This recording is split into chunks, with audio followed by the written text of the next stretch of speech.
first, Okay. and then you have a start time. Right. It's just one of your things that people are used to. So we're going live. We're going Excellent. live. Put us in the background. Oh no, we're not in the background. it's different. Doesn't work that way.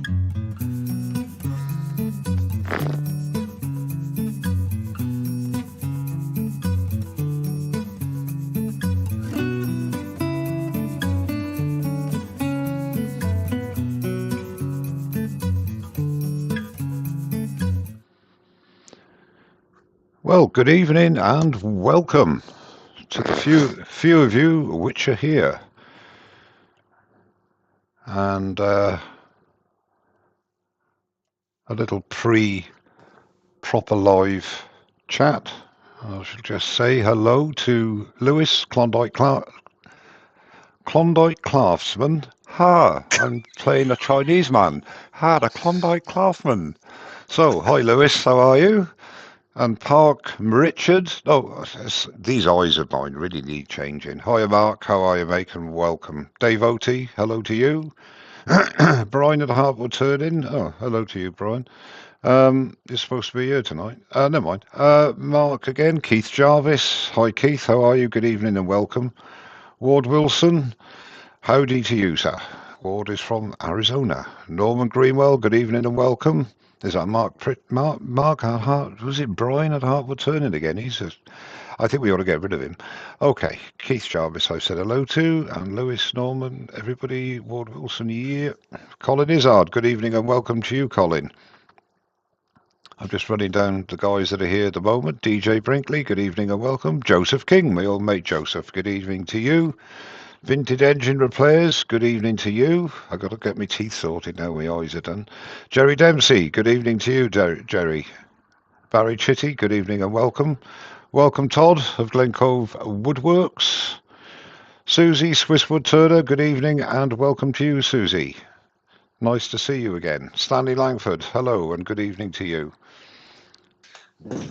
And Brian at Hartwood Turning. Good evening to you, Brian, for the third time. Angela Gunn, good evening to you. Wood Turning by Barry. Hi, Barry, good evening and welcome. Andy Jones Craft, good evening, Andy, and welcome to you, sir. Shane Hurst, good evening to you. TC Woodworks, hello and welcome. And welcome, Megan Levberv. Good evening to you and welcome. Terry Bartlett, I think I've said hello to you, Terry, but hello again. And Pete of Twisted Trees, hello, Pete. I think you know he's joining me as my earworm. George Woods, good evening, George. How are you? And welcome.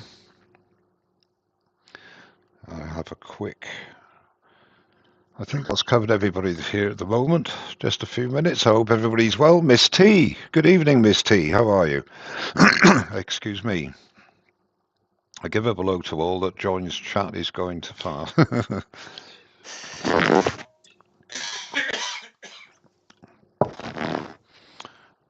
I'll keep an eye and just put this on a sound because everybody knows what I'm going to be doing. Oh, no, you're not. Hi, Neil. How are you? And welcome, Colin King. Good evening, Colin. Nice to see you.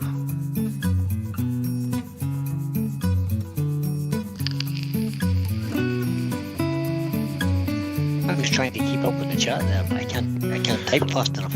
It's going pretty quick. There's 55 people, haven't not even started yet. Yeah, and you see, our chat members, they're pretty quick off the mark, unlike me. They're not slow like me. I'm just keeping an eye to make sure that I say hello to everybody that I can before 7 o'clock, and then I won't have to go through them all again. I thought you were actually going to say it. Then I'm going to be quiet and turn. But no. Okay, I'll try that. I'll tell you what, hell will freeze over. Hello, dude. It's the Wood Dude. Good evening and welcome. There's Stephen again. Just found a bus to get. Nice one. Did you find a bus? William Kenny. Oh, no, a bus, sorry. Good evening. I must have that. Graham Trott. Welcome. Good evening.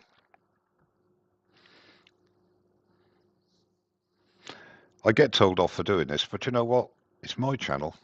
And if I want to vape, I will vape. And turn your phone off, Walt. That's one thing you can't. I have the same thing when I'm doing jury service. Jury service. They wouldn't have me parking the cars, let alone the jury. Right, that's okay. Mohammed, good evening and welcome to you. Steve Jeremiah, hi Steve, welcome. Vintage English Repairs is Tom from Australia. Tom Scandian. Hello, Tom. My very good friend Tom, who has left these shores to live in Oz. Oh, yeah, mate. Thanks very much for, well, you know what. Anyway, I shall look forward to receiving that. Yeah. Yeah, Tom and I were, say good friends. It's not, we were friends, wood turning friends, and I went down to Tom's place not long after I started wood turning, actually, or not long after Tom started wood turning. Many years ago. Down in the good old town of Brighton.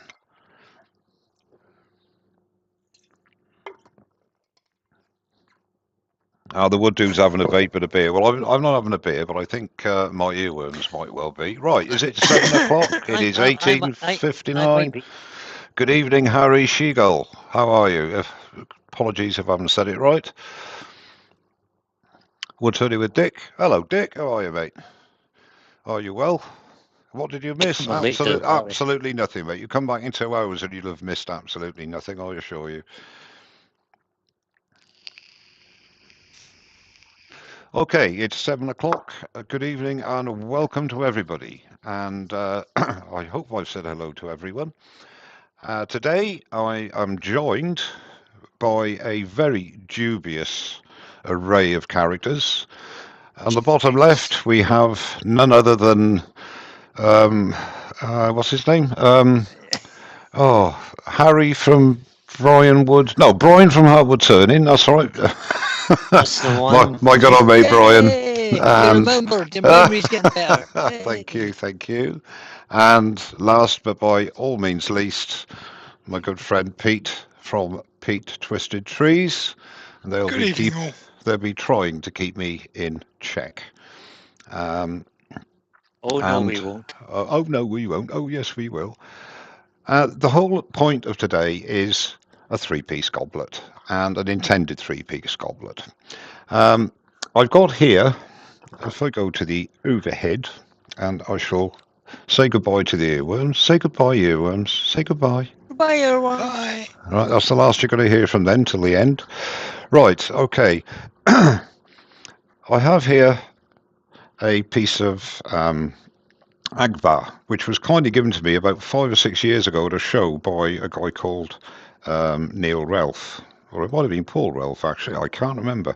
However, I've never turned it before. It's a hardwood, relatively hard. It seems quite, I don't know, sort of tiki, but we'll see how that goes. Now, out of that, I'm going to be turning first the bowl of the goblet and then the base. And I'm going to be using this piece of spalted beech to turn a stem. So that's the basis behind it. And one other thing as well, for the turner with less experience, you might well notice that's a strange looking tenon. Well, the C jaws on the Axminster have an external dovetail, but they don't have an internal dovetail. What they have is a parallel jaw with a lip on the end. So when you turn the tenon, I always put a little groove there, and that fits into that lip. I don't know if this camera will pick it up a little bit better, possibly. You might just be able to see there's a lip at the edge there, but the same mechanics apply, whereas you have to get the right diameter for the best hold, and this hopefully stops it coming out of the chuck. Okay, so that is the idea. Now the thing is, with these two bits of wood, the thing I like about three-piece goblets is that you can turn a batch of different types of bowl, a batch of different types of base, and a batch of different types of stem, and you can mix and match. And the good thing is, if you mess up on one of them, you're not blowing the whole project away. So you only have to replace that one piece that you've messed up.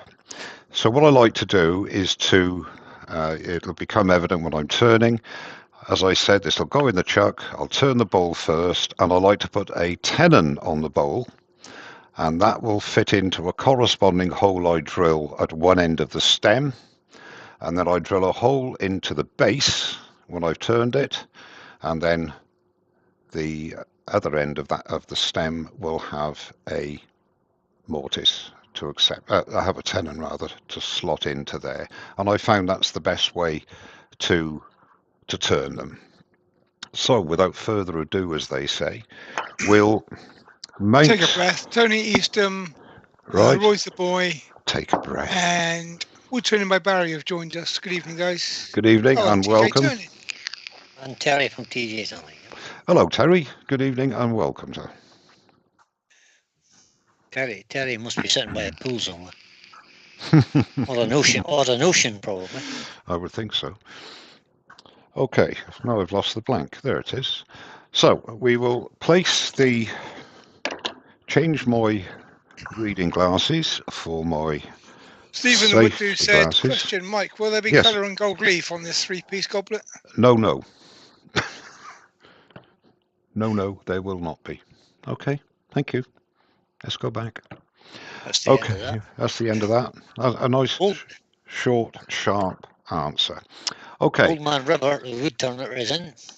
And by the way, as usual, as he cuts the camera once again, as usual, if you have any questions whatsoever about what I'm actually doing, why I'm doing it, the guys will possibly answer. If not, if you've got a question direct for me, ask me, and I will answer as I'm turning, because I can multitask, which my wife If doesn't Mike believe. breathes in occasionally, we'll be able to get the questions into him.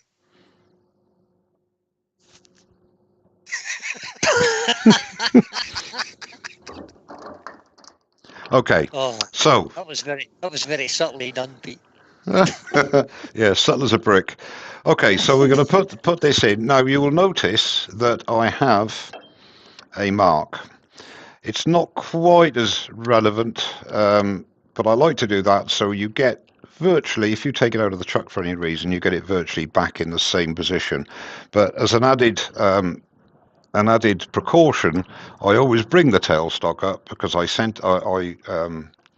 took it down to round between centres, and that just gives you that seating to be perfect in the jaws, because sometimes when you've turned a tenon, it only needs to be a fraction out and you'll get that little bit of wobble. But if you center it up with your tailstock live center, that should do the job.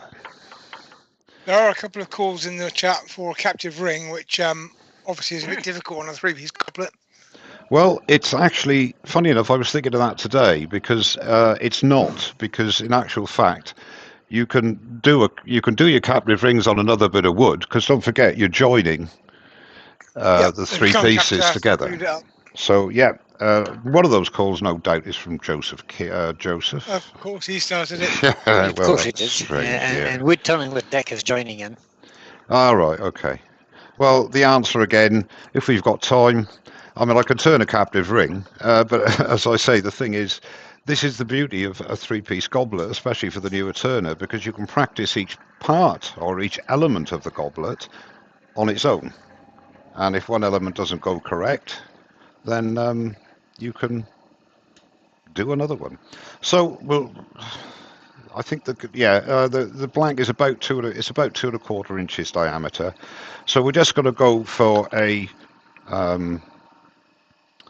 sort of a basic shape, and I should think about, I don't know, about here. Bearing in mind that what I'm going to have to do, or what I'm going to want to do, is to also turn the base from this blank of wood. But it's not essential to have to do that. We could give it a bit more, couldn't we, actually? Yeah, give it a bit more. Actually, if you turned the cup, the stem, and the base from the same piece of wood, but in three pieces, yeah, and then put 3 different captive rings on it in different woods, I could do that. Yeah, that would look different. Can I ask a question? Yeah. If you do that, Pete, Yeah. How are you going to get the captive rings on if you turn the goblet out of one piece of wood? Yeah, you do it as a 3-piece goblet, but out of one piece of wood, so the Oh, I see what you wood mean. matches, Yeah. but the rings are different woods. That's a good point. Yeah, that could be done. I see Joseph is going to be trouble tonight. He now wants a rolled edge on the rim. Well, I'll do that for you. I'll do that for you. Okay, so we'll Joseph is just. always trouble, actually. Yeah, he is actually. He's actually worse than Brian. Hey, what? Hold on a minute. Who's besmirching my reputation? Okay, so it's a fairly generic shape to the bowl. That's a rough shape there. Now the next thing is to Nigel hollow out. Oram has joined us. Sorry? Who was Nigel that? Oram has joined Oh, us. Nigel. I thought I said hello to Nigel earlier on. Yeah, Philip J's in as well. Oh, hello, Philip. Welcome. Welcome. Now, this isn't a very, I shouldn't say this actually, it's Thames Providence. It's not a very long, it's not very far out from the chuck, so the hollowing should be a lot easier than it would be if it was a long stem goblet. Get rid of the elbow stabber. Now, the reason I do it this way as well is that you've got, it's fairly straightforward turning this, and you finish it off, sand it, finish it. And then with what you're left, square it off, and then you can do your base. So you've got the one piece on. It's I'm using a 1/2-inch spindle gouge at the moment. Just got to face off the front, and the revs I'm doing, it's just over 2,100 RPM. Ash from Katie Shed has just joined us. Evening. Just square off the front. I think I'll go to this camera now. Shall I come in a little bit? Just come in a tad. Whoops, that's the other way. How's that? Is that okay? Yep. Right, okay, so remove tailstock, etc. I'm now going to my 3/8 spindle gouge. We want it on center. Before we do that, we'll just make a little divot here. Now what I want it on center when it's on the horizontal, which is just about there. And turn the speed down a little bit because it can create quite a bit of heat just to get a depth hole. So I'm looking for here. So go in with the flute open, press in. Brian Green from Canada has joined us. Good evening, Brian. And just press in on about 10 o'clock, I should think, something like that. Take it out, clean it, see. I think we're there actually. As I say, I haven't turned this wood before, and it seems quite, if I say loose grained, do you know what I mean? Yeah. Seems to be cutting very easy, you know? Yeah. So I'm starting off with back hollowing. Oh, you can't see if I do that, so I'll have to hold it a different way. And all you're doing is literally, once you get your cut, you're happy with your cut. Now, you just keep it in the same plane and complete the cut. Just swing it out. I don't think I've seen any, but if there are any newer turners in the chat, this method is for an end grain hollowing. Yeah. We cut from the middle to the outside.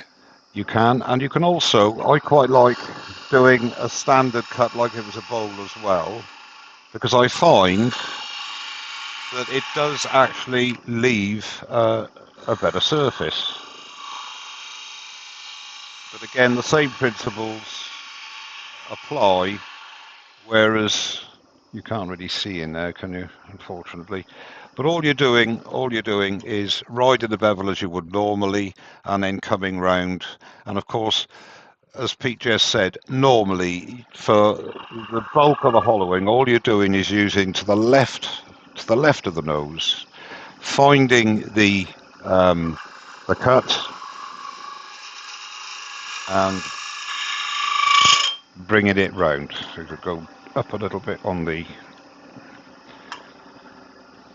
And a lot of it obviously is feel because you can't see what you're doing.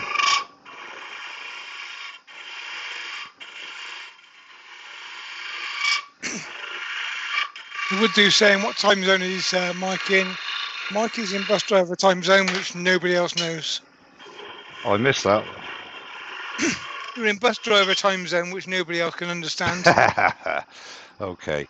Now, because you hear that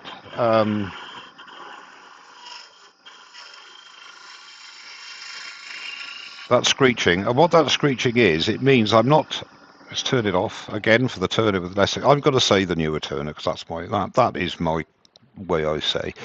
When you're coming around, if you are not coming, you're not pulling out quick enough.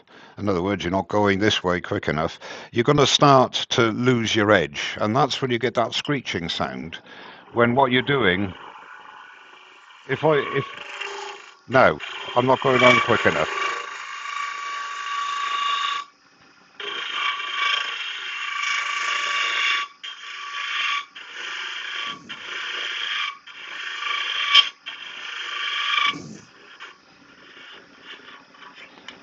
And so it's got the wood then, so you can put in.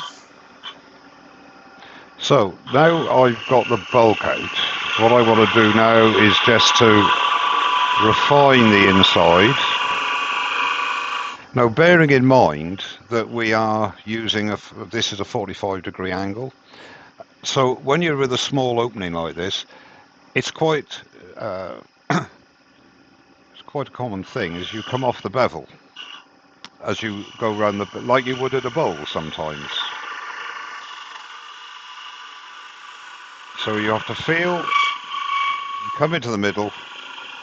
Now, the little nub that you get in the middle is not a problem because all you need to do there is use a little scraper, which is what I'll do. What I'm doing here to enter here, I've got the bevel parallel to the point of entry. Very light cut, get that bevel going, and then literally push in and around. Right. Can you just tell us what the wood is again, please? The wood is Agbar. Agbar. Yeah, Agbar. I should have done my research. I'm not sure which country it comes from.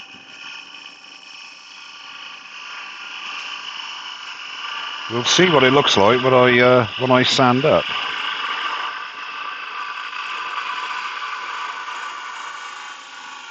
Okay, I shouldn't keep putting my finger in. I keep doing it, but it shouldn't. Okay, it's not safe. It's not a safe procedure to put your finger in when you're still turning. But unfortunately, I'm a touchy turner. I like to feel what I'm doing, but I should turn off, especially when I'm on camera. So my apologies.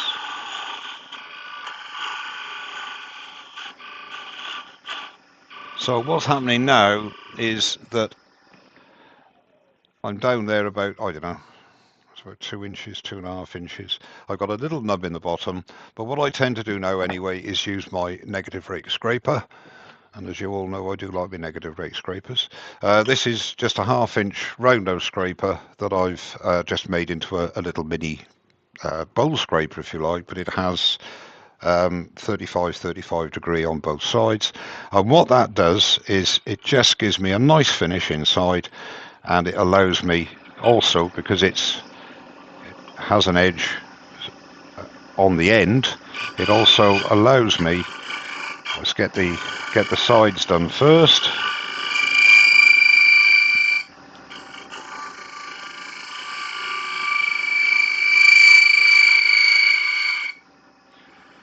And then just to get the little nub off.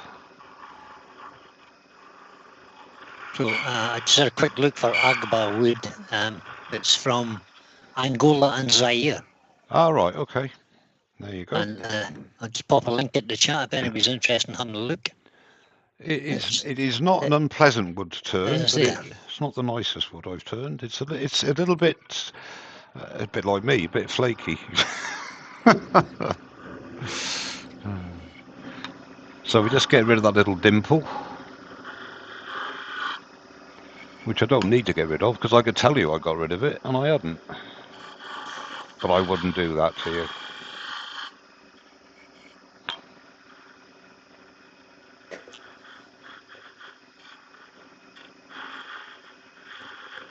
There we go. A little tiny little bit more. Apologies for boring you.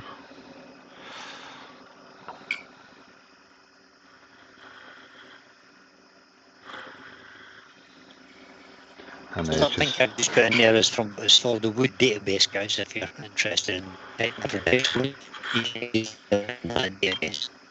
Brian, your sound's cracking up. Oh, sorry. No, it's the way he always talks, Pete. I can't do much about that. It must be my internet. And just a little bit of refining. Oh, Mark the Gentle Wood Turner's in. Hello, Mark. Good evening, Mark. He says hello from the bar. Yeah, hello, hello. Beachside in And Turkey. while I'm here, I'll just make the walls a little bit thinner. I think that'll do. We haven't got a rolled edge yet, but that'll come. That'll come. It will. It'll come in time, Brian. 80 grand. I've just got a tiny little dimple in there still, which I say nobody can see, but I know it's there. So, and it's even tinier now. Andy Best has joined us. Hello, Andy. Welcome. He's in a Says- wet campsite near Hereford, which is wet because it's near Wales. Yeah. Exactly. Well, yeah, it's we close. we could do with some rain actually. A terrible thing to say because we've got having lovely weather at the moment. But Wilf, and Wilf is my willow tree, which I planted about 2006, I think. He's now about 35 foot tall, but he needs his water, and he's shedding a few leaves, so we want a bit of weather, bit of water. Okay, so we have done that now. So the next thing to do is, as usual, is just to sand the outside, sand the inside. No, it's not so important now as it is with the goblet, in my view, because it's going to be parted off to get all the things done. But I like the sequence of just doing the inside. So we'll Change just camera, Mike. Your extractor's in the way. Oh well. How's that? Oh, no, that's And no good. Woodworm Paul has joined us. I'll have to do that. And Aaron from Oregon has joined us. How's that? Is that okay? Yeah. Okay. So I'm now going to put the extractor on. That's French for extractor, in case anybody wanted to know. And it's always a good idea. You're just Take making the it lid up off. now, Mike. No. Comment allez-vous. Multi-talented. It's a shame I can't turn, really, isn't it? Okay, so we'll start with 180 grit. And I say normally, quite often, what I tend to do when I'm sanding goblets, if I can get the arbor into the goblet, I'll use I'll power sand, and I'll tell you why. Because although it's not far in there, your fingers are still in the line of fire, if you like. So again, it's not nice. We'll just roll that edge a bit, just to please Brian. And was it the wood dude? No, Joseph. Oh, it was Joseph, was it? Okay. Yeah, it was, yeah. Yeah, surprising. Jennifer from Jennifer's Crafts and Creations has joined us. Hello, Jennifer, and Lady Jennifer. Dave Oates has got a question. He said, Mike, is that traces of resin in the extractor hood? Yes. Yes. Mike has had a good clear up. There was resin everywhere earlier on. Just to let you know, I kept some of the resin. It is disgraceful stuff. It got everywhere and a bit further. Andy Best has joined us. Good evening, Andy, hello and welcome. Evening, Jennifer.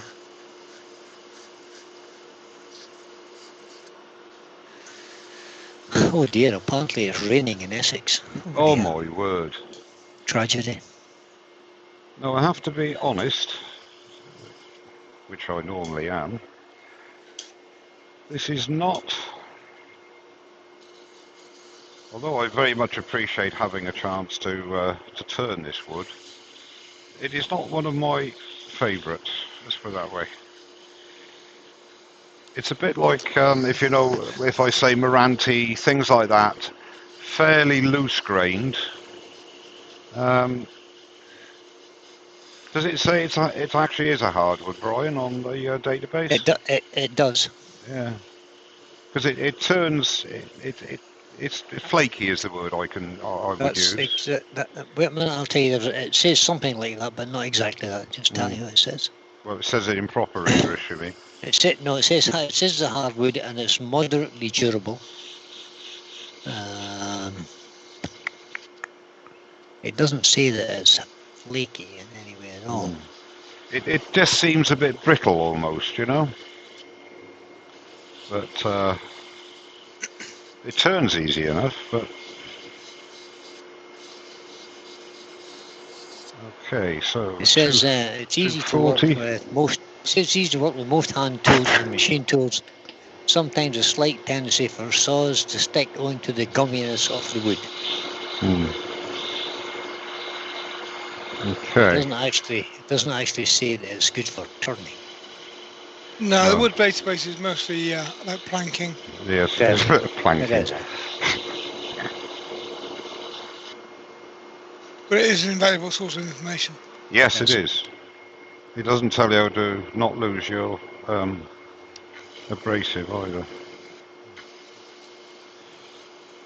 No, it doesn't, though. Okay, so go to 240. We'll do a...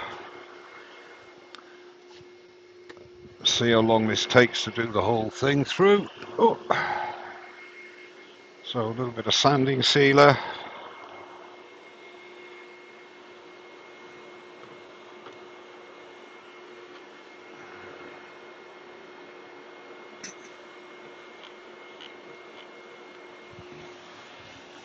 Turn off the extractor now, so unfortunately you can hear me.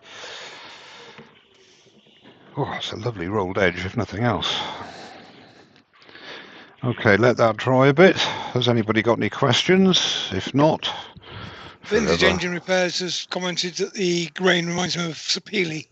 Yes, I was going to say something like sapele, Meranti, that sort of a wood. But the only word I can use to describe it is rather brittle. You know, it's there. You know, it's powdery. Yep. Yeah. And I am using sharp tools, so it's not the tools. Could be the technique, but no. In seriousness, it's. I'm trying to think. There's another wood I turned very similar to this. And it had the same effect. It's not what I call a pleasure to turn. It's not nasty to turn by any means, but I think it's got to be fairly nondescript, and I don't mean that disrespectfully to you, Mr. Ralph, after you very kindly gave it to me. So we're going to go into Yorkshire grit now. Sanding sealer's gone off. As you noticed, I just sanded to 240, and that is the main function of Yorkshire grit, to reduce, most of you know this by now obviously, but for the newer turner it saves having to deal with a very fine dust which is emitted. Mike, you've got a very nice elbow. Can we have a different camera? You can, yeah. See, that's what you're here for, isn't it? Let's do that. That's a bit better. Okay, so the Yorkshire grit is an abrasive paste with a secret formula. The only thing I do know is Welsh rotten stone, so it can't be bad. Yeah, and what happens is if you sand to 240, then you can sand up to, I think it's Yorkshire grit is basically the same as sanding up to 1,000 grit with abrasive approximately, but without the harmful fine dust which you get with the finer grades of abrasive like 320, 400, 600, etc. So you don't have to have your extractor on, and it makes for a safer experience, if you like. I don't use it all the time, because if I've got a burr or something similar, I will sand. But then you must have good dust extraction, which goes without saying. There are many videos, including some of mine, which go through the methods that are recommended for applying Yorkshire grit. Basically, all you do is keep going until it's nice and smooth and there's no residue on your paper towel. Some people do make the mistake of stopping too early, if you like, so there's still grit there, so you apply your wax, and what's going to happen is if there's any grit there, then that wax, all it's going to do is give you scratch marks, because it hasn't been reduced to nothing as it should have been in the process. As you see on there now, there's just a little bit. Fresh paper towel again, and you should get no visible grit on there. You can feel as well, it's just like glass now. And then that should do it. Marcus commented that Kim says that looks rude. Kim would, wouldn't she? She would. I'm not going to comment on it, unfortunately, because there might be young children and pets watching.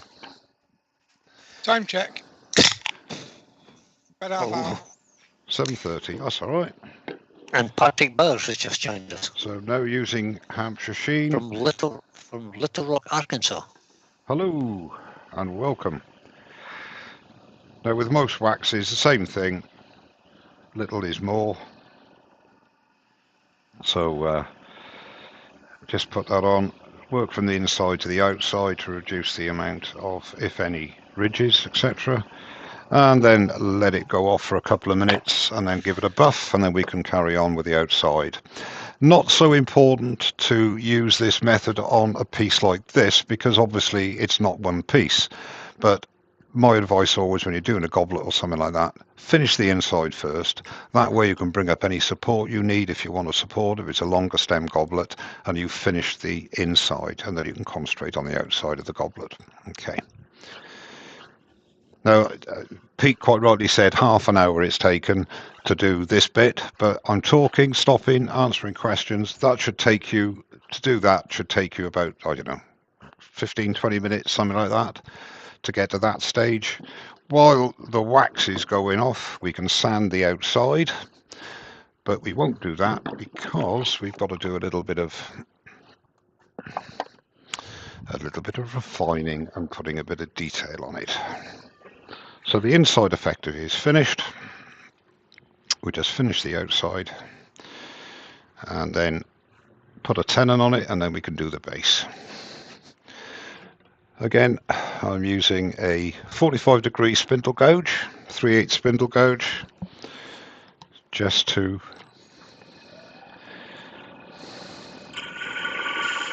turn the speed up a bit. That's him, just over 2,000 RPM. Anthony Green's got a question. He said he turned a bowl this afternoon, used Hampshire Sheen on it, and got radial rings on the bowl. Right. What did he do wrong? Well, basically, as I was saying there, the with Yorkshire grit, with Hampshire Sheen, when you apply, don't put too much on, and work from the inside of the bowl to the rim of the bowl. Not too much pressure, because what happens is if you apply too much pressure, some of the wax will start to solidify before it really should do. You want an even coat all the way through, not too much pressure, and if you work from the inside to the outside of the bowl, what you're doing is dragging any excess wax to that edge and not leaving it sort of in the middle of the bowl. And then the key to it is not too much pressure, and then let it stand for a couple of 3 minutes and then buff it off. But again, Not too much pressure while you're buffing it off, because otherwise you're going to melt the wax and you're going to get ridges. So it's what I tend to say to people is practice on a piece, and then sand it back, practice again until you get it right, because it's all to do with experience, if you like, and of course to an extent the type of wood. Hope that answers the question, unless the earworms have got something to add to it. Yeah, can you take the camera with you? Yeah. Good plan. Take the overhead. We've got Jerry from Alberta in Canada just joined us. Welcome. As I say, we're turning it around 2000 RPM. Now all I'm going to do here now is finalize the shape of the goblet. Now remember that we are just turning the bowl. We don't know what final shape is going to be on the goblet with regards to the stem, what sort of design we're going to have on the stem. So for the purpose of this, I'm just going to be fairly generic. I like a little detail. That's a bit too big.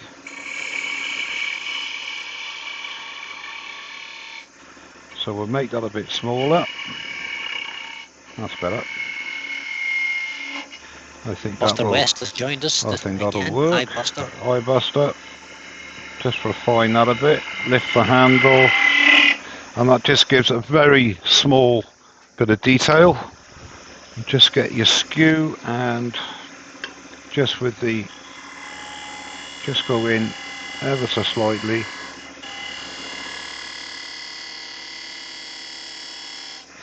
Just to give that little bit of detail. Just there. Now I can come in one more time just to smooth that off. Pick up the cut, lift the handle,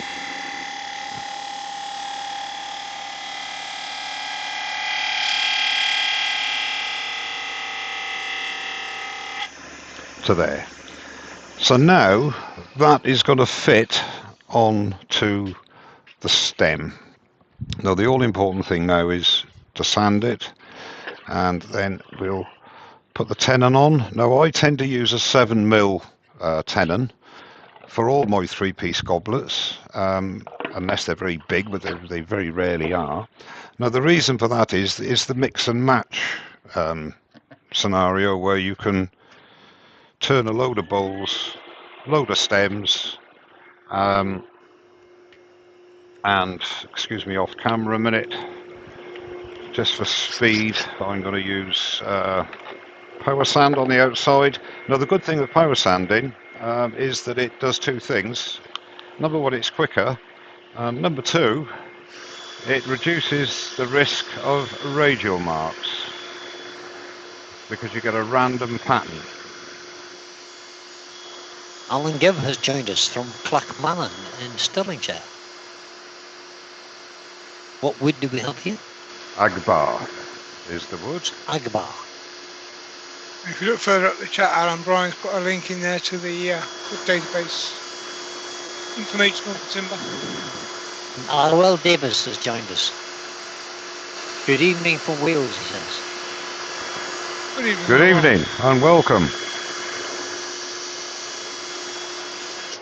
And we'll just use it.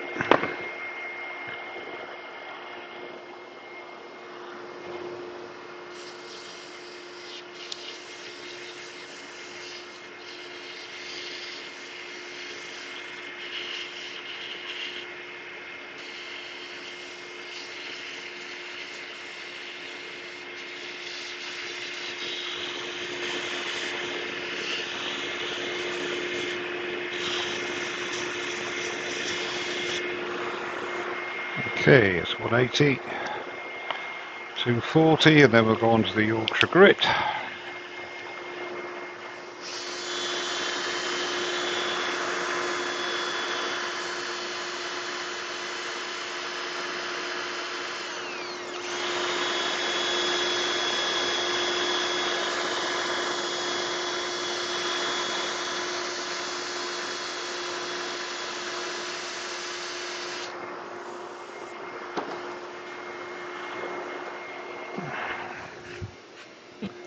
The big thing is that whatever you do, everybody has different methods of doing things. I never used to use power sander on the outside, but then I thought to myself, you know what? If it works on bowls, why shouldn't it work on? Just got a little mark there. I mean, it's basically a very small bowl. So basically, yeah. And what it does, it just gives you that opportunity of not having to worry about radial marks. Some So, people. Susie's asking what brand sanding disc are you using? That's a Simon Hope arbor, and that there is the Simon Hope attachment where the arbors fit in for quick change. It's the what kind of sandpaper? I want to know. The one I'm using at the moment is again, it's from Hope, but I don't know what one this is. It's Indasa. Indasa. It's Indasa at the moment. Yep. And the other one he stocks now as well is the SAIT, S-A-I-T, which is a bit cheaper than the Indasa, but still a good one.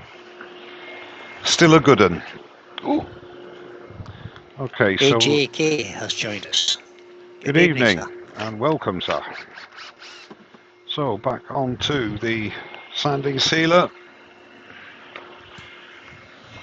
Turn off the noise.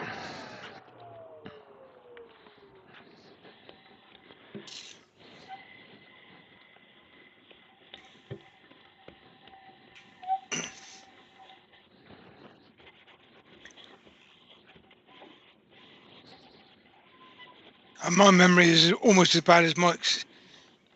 Is the Rhino grip the Indasa or the SAIT? Yes. The Indasa. Rhino grip's Indasa. Yeah.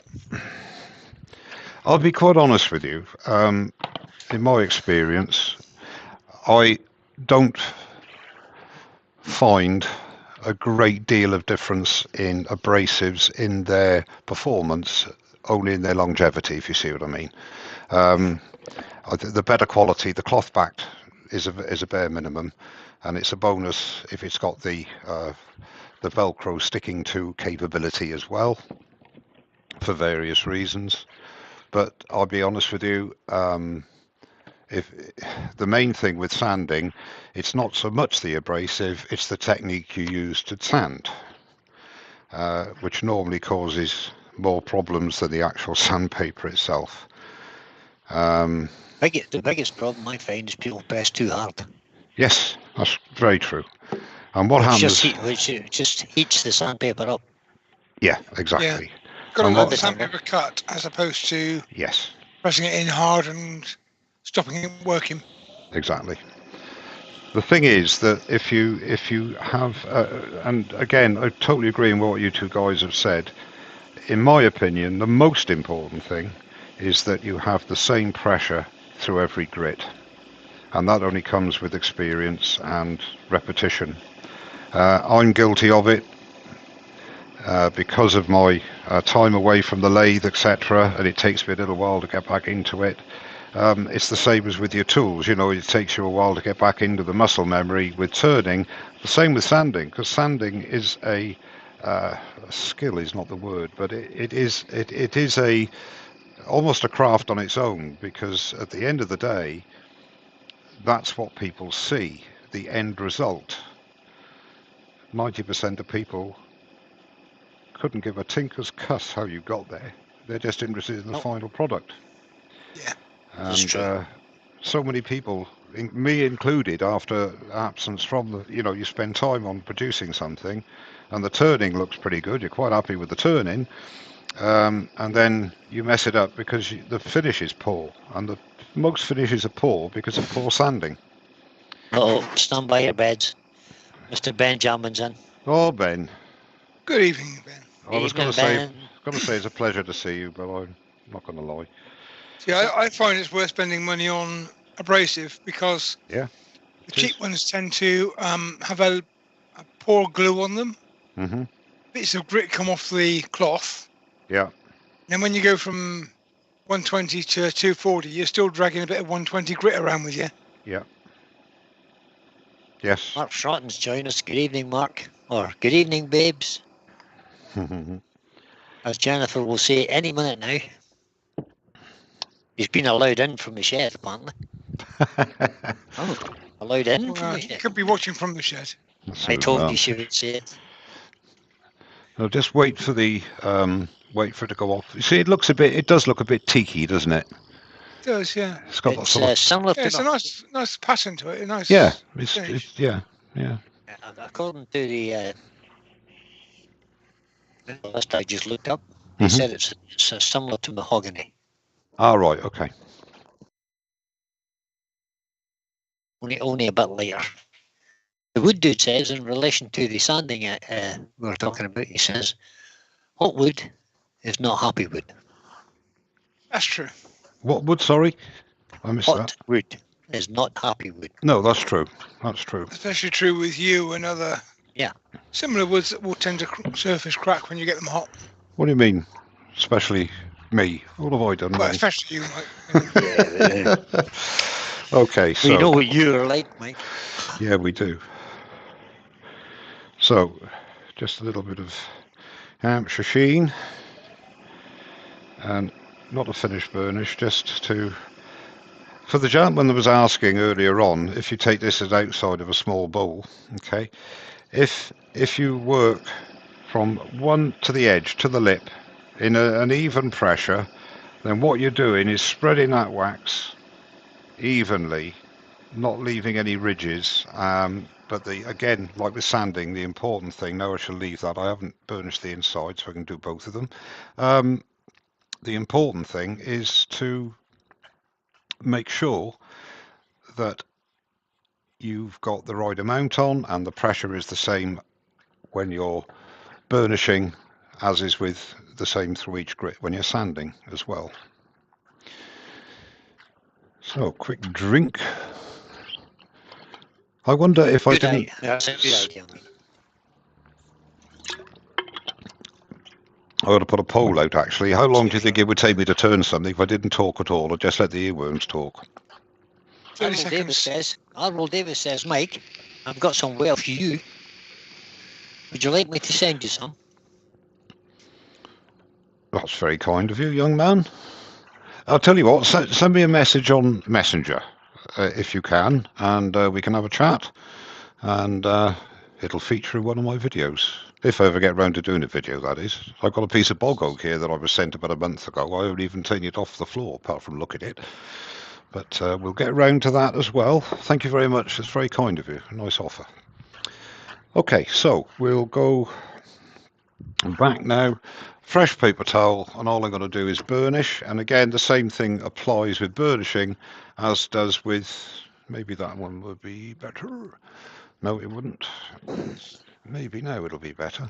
The same thing applies with burnishing as well. You don't want to apply too much heat. I'm turning. It's going about 1300 RPM. Just light pressure. I'm doing the inside because I hadn't done the inside burnishing wise. So the Vintage Engine Repairs, Mike, says, back in the day, you used to share a finish of 2 coats of sanding sealer, cut back with thinners, and then 2 coats of wood wax 22. Do you still on That's occasion? in the days. Actually, the sanding sealer is pre-thinned, Tom, from Hampshire Sheen, because I've become lazy in my old age. I don't know what the ratios are, but it works well. For a demo, I will use one. There's quite often I might use 2 or 3 coats of sanding sealer. The reason I like a pre-thinned or a thinned sanding sealer is it gets down into the grain more readily than a concentrated sanding sealer. That's my own view. Everybody again has their own opinions on this.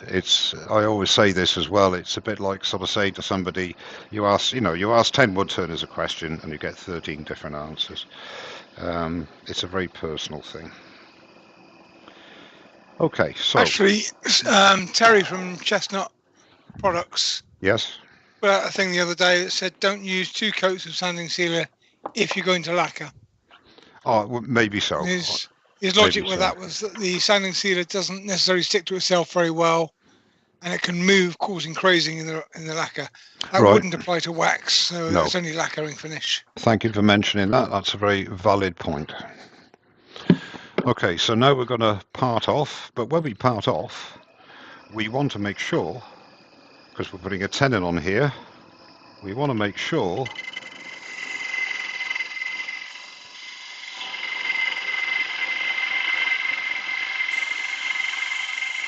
we could leave it there as an egg cup. No? Okay. Short stem goblet.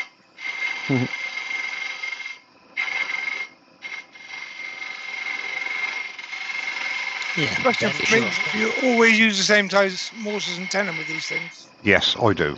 I did emphasise that, actually. I don't have to.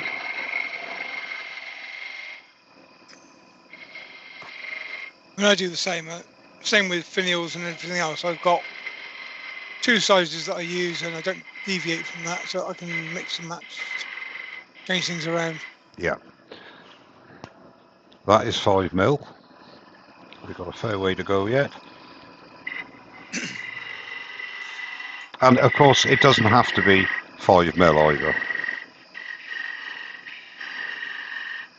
either. Engine repairs. Said, do you use wood wax 22 at all anymore, Mike? No. I still have some. Nothing wrong with it at all. It's just that Hampshire sheen. I like Hampshire sheen, and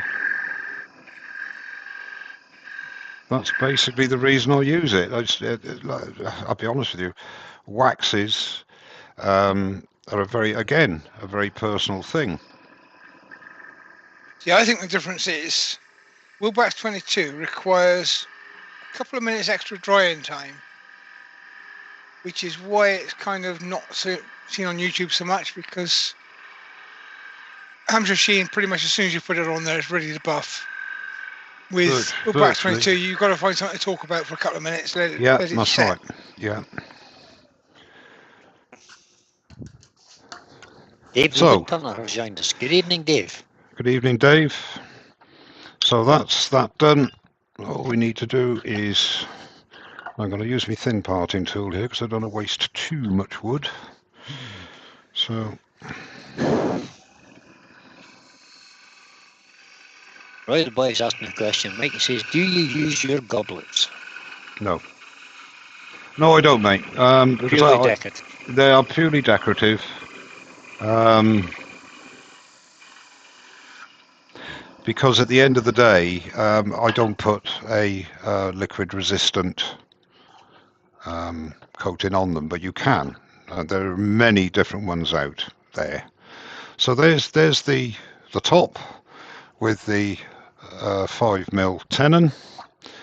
I'll put him somewhere safe-ish. And now we're going to do the base. Now what I've got to do first is get a basic shape on the base, and it'll be the sort of usual shape that I use with a concave. I'll just tidy up here a minute out of camera shot. Just give it a... Just don't forget. You would do a nice convex base. Oh, I could do. What, one sort of like that, you mean? One like mine. Can't see, Mike. Camera. Like that? Do you like that? Is that nice? Camera, Mike. Can't see, Mike. Oh, sorry. Again, you got a lovely elbow, but change the camera. I tell you what.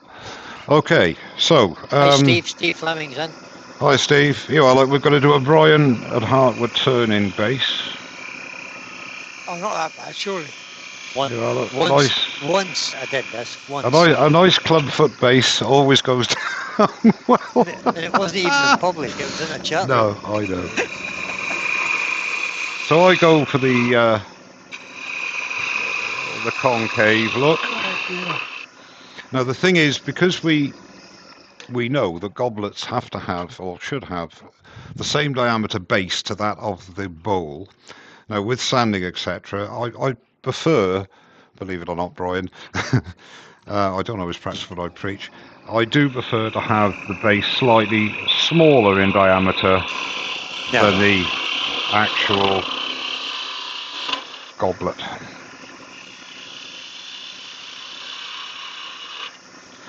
Okay. Brian Green's asked a question. He said, do you ever use the Mylands friction polish? Personally, no, but I've heard it's extremely good. I'm sure it is. Brian Goddard has joined us. Good evening, Brian. Now, if you're going to... Keith Jarvis is having to go. He says, thank you, Mike. Thank you, sir. Cheers, Keith. Thanks for coming in. Okay. So I go for a fairly generic shape because that means I can mix and match.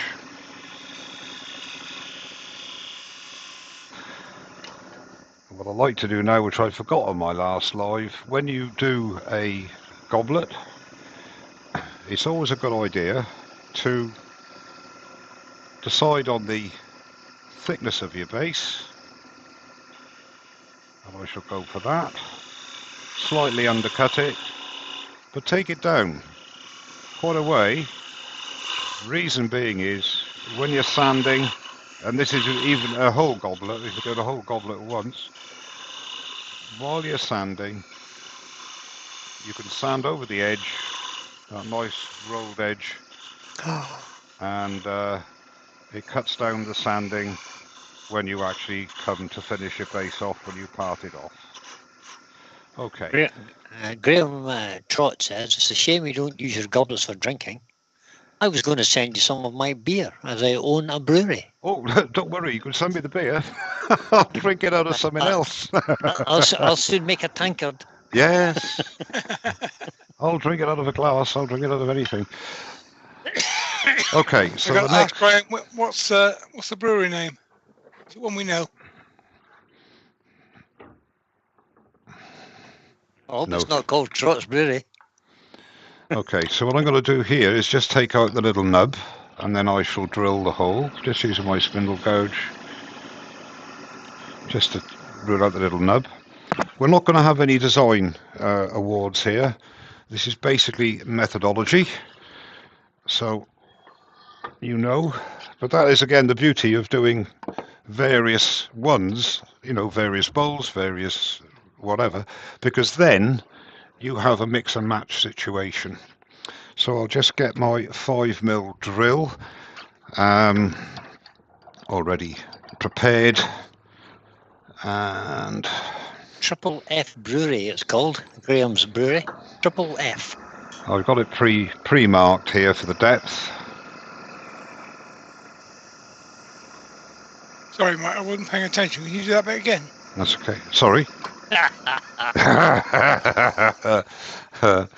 Okay, so there we have the hole drilled, ready for the mortise.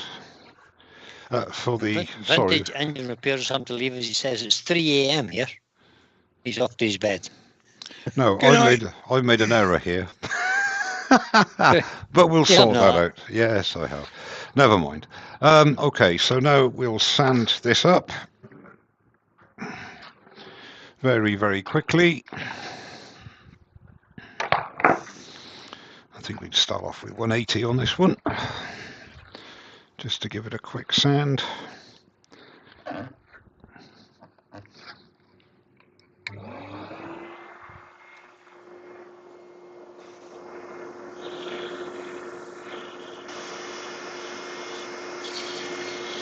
Now, I was going to say, when I part it off, you see you can sand under here. What you should actually do is make that a little bit tapered so you can get in there a bit easier.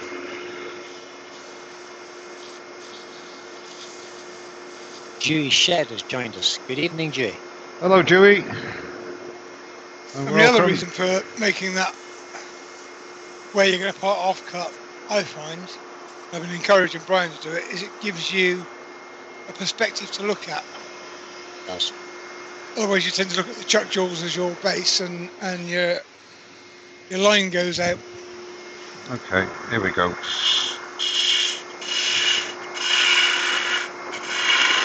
Yeah, well, Brian wouldn't want to do this, you see, because it's wasting too much wood. It is. It's flat. Oh, it's like a heartbreak. There we go. Now you can get your hands in there nice and easily. Yeah, thanks for that, Dewey. sat in the pool in Disney watching you turn in hot sunshine. Thanks, Dewey. Cheers, mate. We appreciate that. Starting to sound like Mark Beckett and Terry Bray.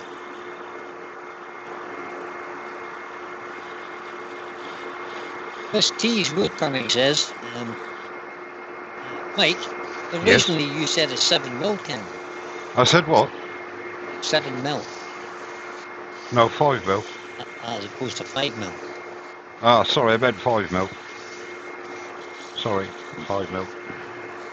Did I say 7 mil? Really? I think maybe you did in the beginning. You said 5. I wouldn't. 7, I mean, I wouldn't argue with T anyway. But okay, go 240. Oh, Essence Wood Studios in, Derek. He says, I've just stumbled here, folks. Why, have you been to the pub again, Derek? I'd like everybody to notice the rolled edge. There's a nice rolled edge in the bottom of that. Oh, lovely. Yeah. You can't cut your fingers on that. Nice rolled edge on the top. You can't cut your fingers on that. Okay, we've got to hurry up a little bit now. So we're on 240. Buster said, I made a three-piece goblet. Well, it was one piece, and I took it off the lathe, dropped it, and then turned around and trod on it. Yeah. Yeah, Mike makes 3-piece goblets all the time. I do, yeah. I mean, this is why I really like this method.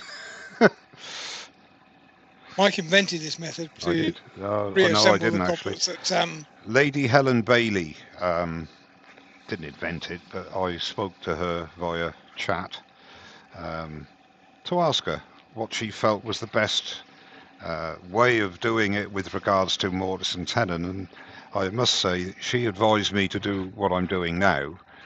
She said she'd found it to be the most convenient way, and I tend to agree with her that doing a mortise and a tenon on the stem and the tenon on the goblet bowl and a mortise or a drill hole, if you like, in the base. Okay, just let that go off and we'll Yorkshire grit it. We're going through everything tonight, and the reason being is quite often I don't get finished because I'm not the quickest turner, and I think what the lads say is the reason for that is because I talk too much. So yep, you talk too much. I can't believe sorry about that. Joseph King says, I've done about 30 3-piece goblets. I can't thank Mike enough for introducing me to them. Good. Or introducing them to me. I've got to say, it's an interesting way of turning a goblet. You can do a lot more with it. Yeah, I've Cindy Droser is one of my all-time inspirations, and she does some wonderful 3-piece goblets with burrs as the bowls. Very delicate. And I was very fortunate that my boys bought me a voucher.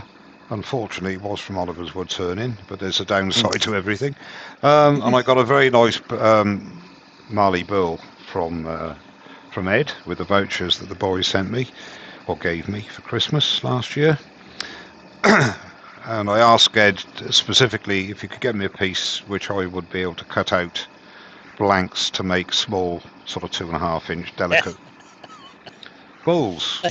I told you Benjamin was a manure agitator. Go on. He just says, Brian, can you ask Mike what the chuck is, please? All I'll say, Ben, it's not the same as Brian's. Mike? Yes. Yes, mate. Okay. Sorry? That's the second one, Pete. Oh, yeah, thanks. Thanks, Pete. I had noticed it was a third, actually. I might be a bit slow, but... That's okay. He does it to me all the time, mate. I could hear that. See, the lads are making fun of me, you see, because I can't drink anyway, but I can't drink when I'm doing it. You can't drink when you're using the lathe. I don't drink when the lathe's turned on. No. Is that why you... Todd at Glen Cove Woodworks wants to know, Mike. Yes. Are you faster when you're by yourself, or yes. do you talk to yourself? No. He probably talks to himself. I bet he does. No, I bet he don't. does. No. It's a gal, or he'll be talking to the heater in the workshop. The only Or maybe talking He to will the be, lathe. yeah. He'll be talking to somebody. the only thing I talk to, or the only thing I say when I'm on my own, are expletives normally when something goes wrong. Never. Yeah. Yeah. I can't believe that. I know it's amazing, but it's true. I'm shocked by that. You're a bus driver, though. I know. Yeah, exactly. That's because most probably. That's the reason. That's the reason. Yeah, more than likely. Yeah. Yeah. Right. We'll just let that go off, and I'll just go to my lovely face. Now, what I was going to say is that Did you have to do that? it's the first time this has happened for a long time. Is that the Maker's T-shirt you're wearing? Yeah, oh, it is. Of course it is. Yeah. My tenon picked a better colour. Wasn't square, which is and the reason it's a problem is the end is a bit wider than it should be. Shock. So it won't fit in the hole. So Chris from Bailey's Woodwork has joined us. You're going to have to. I'm going off camera for a minute. Hey, you going to throw that at the wall there? Mike, shouldn't you put it on the Pro Edge when you're going to walk away? That's what you usually do. Talk amongst yourself, boys.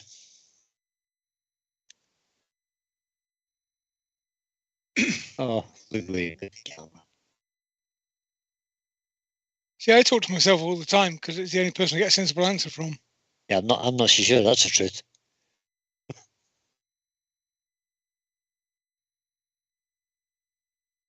Mike, you're silent. Have you muted yourself again, Mike? This is not going well, is it? Okay. Schoolboy error. When I turned the tenon off, because I was talking, which is something I don't normally do, the tenon is tapered, and it's a bit fatter at the end. I didn't square it off, so I have to square it off. And yeah, I know. So Derek is asking a question. Yeah, go on, Derek. He says he's got a large bowl on the lathe. Yeah. And lots of end grain tear. Solutions? Shear Derek, straight with a sharp what's the word that pressure. would help?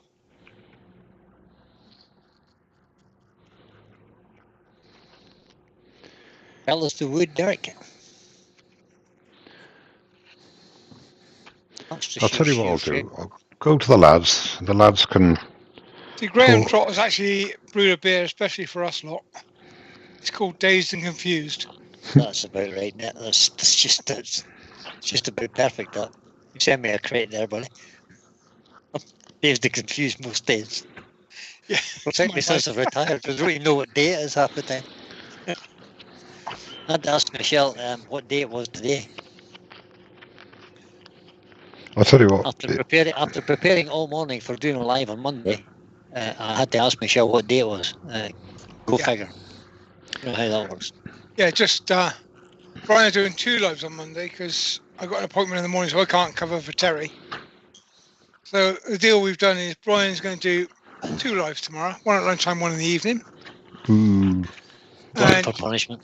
Because of the disruption that Terry's caused by taking yet another holiday, I'll be doing a live on Thursday, lunchtime. There we go, guys. That's your week sorted out for you.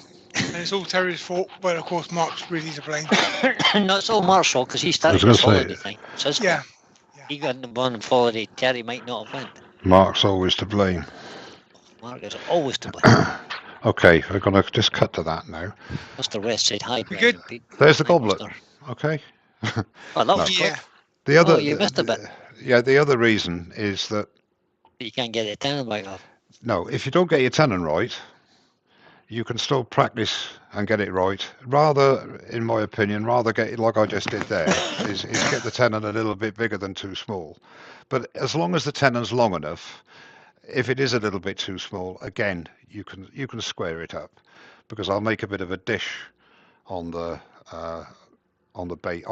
stem anyway, if I stop talking long enough to actually finish this. Okay, so. Okay.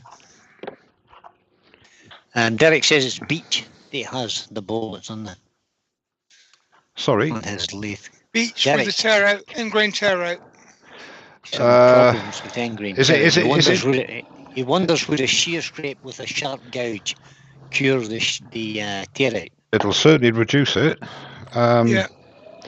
What I might suggest as well, if I may be so bold, it's difficult without seeing the wood, whether it's punky or it's just tear out anyway, not through poor tool control, I'm not suggesting that for a minute, but if it was a slightly softer, then it's more prone to tear out.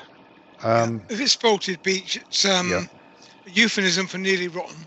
Yeah, exactly. That it can is. cause problems. Is it spalted or is it a nice new piece, Derek? And John Mooney says, I've been a busy boy today. Yeah, not really. I'll be busier tomorrow. Office to do in the morning. Live to do at lunchtime. Live to do at 8 o'clock. Perfect. Good day. And I got to go shopping, or I could come and earworm for you. I was shocked. Michelle said to me yesterday, she says, are you coming shopping today? You know, in that kind of tone of voice. Mm-hmm. Yeah. Well, I went shopping yesterday, by the way. Yeah, well, I got to go tomorrow. I didn't buy anything. Although we might be back. So if you send me a link, if you want me there, I might. What, tomorrow? Lunchtime or evening? Lunchtime. Let me see who have we got tomorrow. Well, if you've got people, you're fine. That's you're great. okay. I've got Pete. Well, Pete might not be back in time. I'll send you the link anyway. Time, I should be back. I mean, my appointment. I'll send you the link anyway, so Mr. Walt. I should be okay. Okay, back to the base. I've put. Ray Ivers has just joined us. Hello and welcome. He says, "Hi Mike, how do you remove a wax finish on a goblet if you want to change the finish?" Literally, sand it back. But it's very difficult if you parted it off. But there are ways. I haven't actually done that, but you could sand the base. This might sound a bit silly, but you could sand the base and hot glue it to a sacrificial glue block and get it. You'd have to get it centered, obviously, as centered as you can. Although if you're only taking off the finish, it doesn't have to be smack on, but it'd be better if it was. And then you could sand off and reapply the finish, and then all you've got to do is part it off from the glue block. That is one option. It'd be fairly good, fairly easy to center it actually, because you've got the bowl part of the goblet, and you could support that with a cone. You could turn a cone to put into your over your live center, or you might well already have a cone that you could use just to center the goblet up from the cup end, so you're halfway there, and then you could eyeball. If you put some concentric rings on the glue block, then you can virtually get the base as center as possible, and basically just use a friction drive and sand off your finish and reapply after sanding again. So Roy the boy was looking for Joseph King's channel and he couldn't find it, so there's the link. Roy, if you need to find Joseph's channel. Derek is going to send a direct message. You can send it to any of the three of us, Derek, and we'll have a look at what you've got there. Yeah.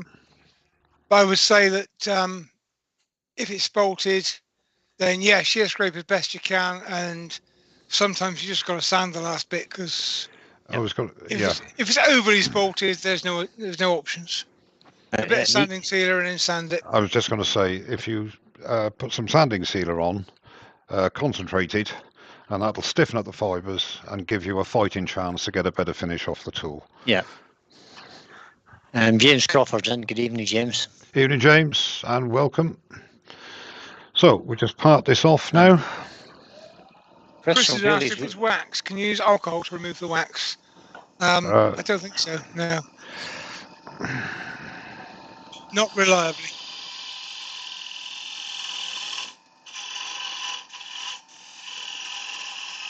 Now you really need to sand the back of it, don't you? Yeah. To break the wax off, and then maybe use alcohol after that. But the alcohol won't go straight through wax, I don't think. Stephen suggests that he's available to Earworm now he has a microphone and camera. He was in my pop-up live today. Oh, there you go then. You don't need me, Are you mate. around on Thursday lunchtime, Stephen?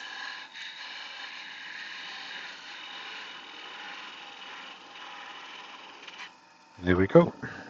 Camera! Camera! Oh, Camera! sorry. I'm not doing very. Susie I'm not doing very well tonight. has been screaming camera. Hang on a minute. Hang on a minute. There we go. Okay. Oh, there we go. That's fine, yeah. Oh. Parted off. Oh, So you're a genius. You're a genius. Sorry about that, lads. God. Ladies and gentlemen. So we've basically got the bowl and the base. Not a bad idea to do that, actually, to fit it in, as I say, to make sure it all fits. And as you notice there, the base is slightly smaller in diameter than the cup. So those two bits, there's a little nub on the bottom there. I won't waste your time by sanding that off. So now we go. Susie just accused us of being sleeping, Pete. Yep, she has. But, you know, I'm not sleeping, I'm drinking. Yeah. And yeah, it's Mike, I don't pay that much attention. Just enjoy myself. You're not here to enjoy yourself. Nobody's here to enjoy himself. Luke Turning My Way says, you mentioned parting off a block that has hot glued to a vessel. Yep. I have found that you can use a heat gun and it will pop off without any problems. Yep, you can do that as well. I've never done that, but I just piled them off. But I have done it. It does work. Yeah, it does work. Yeah, it does. You can also loosen the glue with hot glue with denatured alcohol. It takes a little bit of time too. I just find it doesn't always work. I have to add. I just find that there are obviously various ways of doing it, and I'm not being coy. I just find I just parted off. To be honest. So did I. Just that. I find it much quicker. Commented in reply to Derek, really. I've turned a lot of really punky wood recently and found that lots of homemade shellac sanding sealer is the best to stiffen the wood. Yep. Yes. In some cases, I've actually. Check your recipe in for homemade shellac sanding sealer, please. Yes. We've all got our own versions, but I'd like to see yours. So I've now got my long nose jaws in, and I'm just going to place this blank. I found the end there. In there. Now the jaws are going to be wider than they should be, but for this operation I'm not worried about that because it's basically, apart from the drilling operation, going to be turning between centres anyway. So again, when centering up something in the chuck, bring up your live centre. And what I've done there is just made a centre mark. Yeah, it's interesting. I would put the corners between the jaws myself. Well, they're like pen.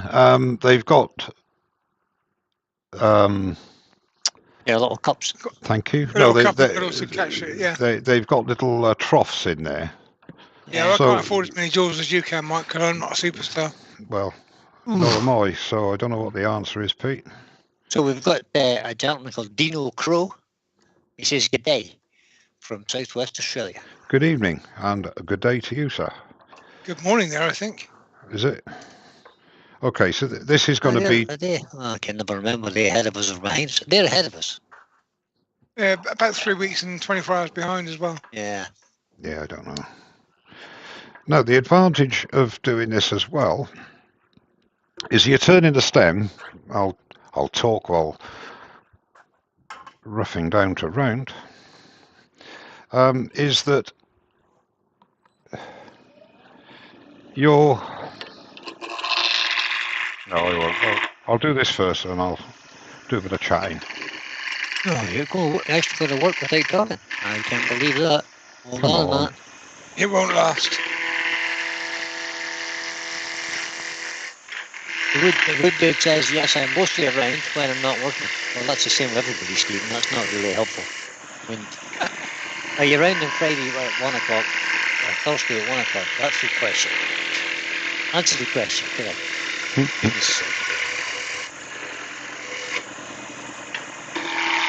Thank God. So he's got to leave, make some pen blanks. Where can you find your full live broadcast online? If you go to YouTube and put in Mike Talk, find Mike's channel, and there's lots of useful information in there. There's lots of information there, some of it's useful. You will find this one won't be there until about 12 hours. It'll actually be up within minutes of going off live. Yep. Yeah, but YouTube doesn't necessarily list them on the search straight away. Oh no, maybe not. No, I wouldn't know. Mike, there's the link. Yes. Some strange noises when you're doing that for you. Have you got a different mic turned on there? Must have. Don't think so. Oh, what happened there? Hang on. Just minimise my screen. I can't find my chat now. Tragedy. No. Just the Jabra headset and desktop audio. That should be right. That's just picking up background noise, which the Jabra should filter out. Oh right, okay. So Brian, that's the link to this video that's currently going out live. Well done. So if you just leave that for once the live's finished, you have to go back and watch it. Okay, so the other advantage of doing it this way is you can do a long stem goblet like that. Yeah, bear it in mind that the goblet, when it's approximately going to be, about 8 inches, 9 inches, so you haven't got the worry of messing up the work you've already done.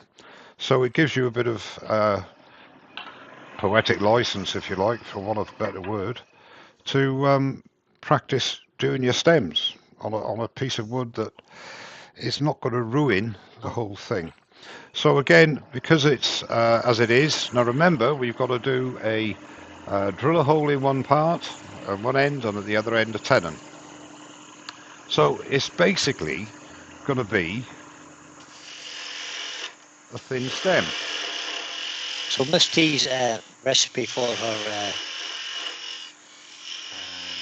sanding sealer is approximately 10 to 15 grams of de-waxed shellac flakes mixed with 120 milliliters of methylated spirits. Mix a little at a time. Yeah, because sometimes the shellac flakes take a bit of time to dissolve, and if you've got a little bit of the mixture at a time, it dissolves quicker. I did make my own once, I stopped doing it. Wood Dude's asking a question. Yep. This is a question for you, Mike. He says, Brian, how much does one get paid for being in your role?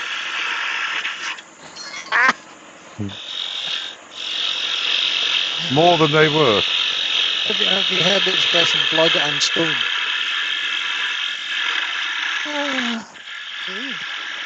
To do this for the fun of it and the love of it.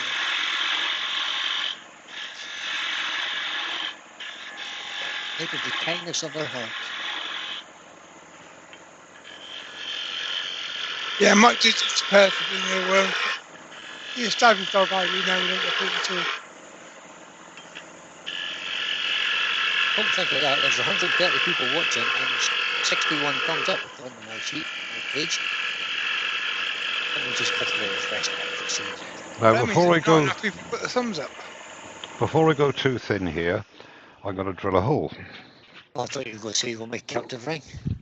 So, as you can see by the shape here, what I'm going to try and do is have it thicker at the bowl, not quite this thick, obviously, but that sort of shape under the bowl, and then coming down thinner to the base.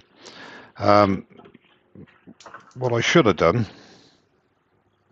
should be all right. I should have actually drilled the hole first, but because I was talking and so excited to be here and all the rest of it, I neglected to do it at the right stage. So my advice would be, if you drill the hole in the end that you're going to use for the piece that's going into is going to be the bowl end, then it would save you having to worry, and you could actually then not need your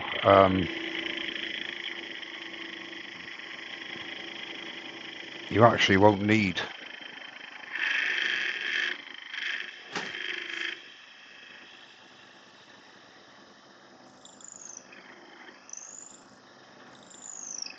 Christy says too many flakes and it congeals at the bottom of the bottle. It certainly does.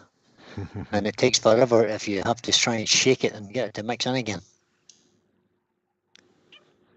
Yeah, that fits in there quite nicely. So I can safely go a lot further than that. Joseph suggests that the payment for being in your room is 2 pints of lager and a packet of crisps. Please. And the wood dude says, Joseph, I'm in. Now I've got a long way in there, okay? Paddy Wheatland has joined us. Because there's no problem. Good evening, Paddy. Good evening, Paddy. There's hello, everyone. Haven't been here for a while. It's good to be back. It's good to have you back. Good to have you back, indeed. The other advantage of putting that mortise in the end at this stage is I can bring up the live centre. If you're not as experienced as Mike, then it's good to put the cup on there just to get yourself a sense of proportion of what you're cutting. Yeah. Mike can do these things blindfold because he's done quite a few. But yeah, but not always. Is that why he breaks them all the time? Because he's doing it blindfold? Yeah. I'll tell you what. Now I know why. You're not wrong. You're not wrong. Now, the thing is here that you don't want too much pressure either. Now, I'm going to buy 3/8 spindle gauge, turning the speed up a bit. The wood dude said he doesn't get out of bed for less than £13 because Douglas suggested it's $12.99 for a wood in your world. So even if you want an earworm from your bed, that's fine. I make suggestions throughout your sleep then.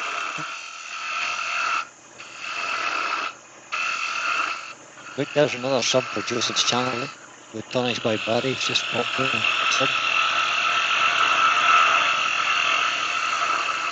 It's okay, Joseph, you don't have to think. It's okay.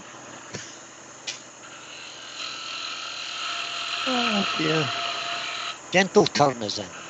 Ah, Martin, good evening.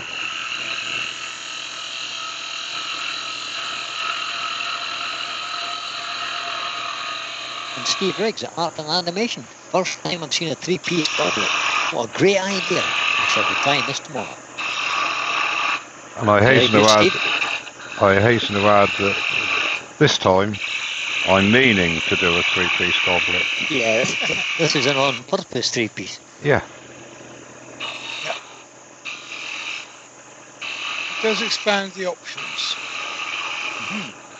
And this is not an excuse. I just want to say something again for the new returner. We were talking earlier on, if you weren't on, about muscle memory, etc. This is the first time I've actually turned the lathe on and turned anything, apart from a bit of resin, which doesn't count. For over a month. And it is surprising how you lose that muscle memory, if you like.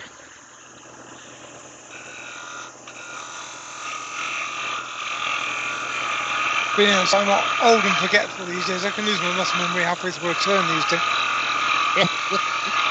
That's what's wrong with me too, is it? That's why I can't get it.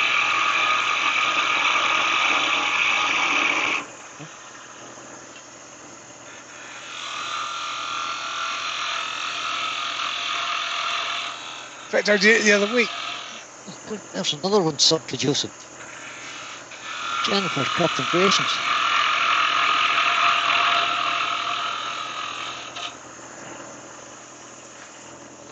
Now it gives you time to have a look at the... Yeah, it's getting there. It does need to be a lot smaller than that. Just make that a little bit...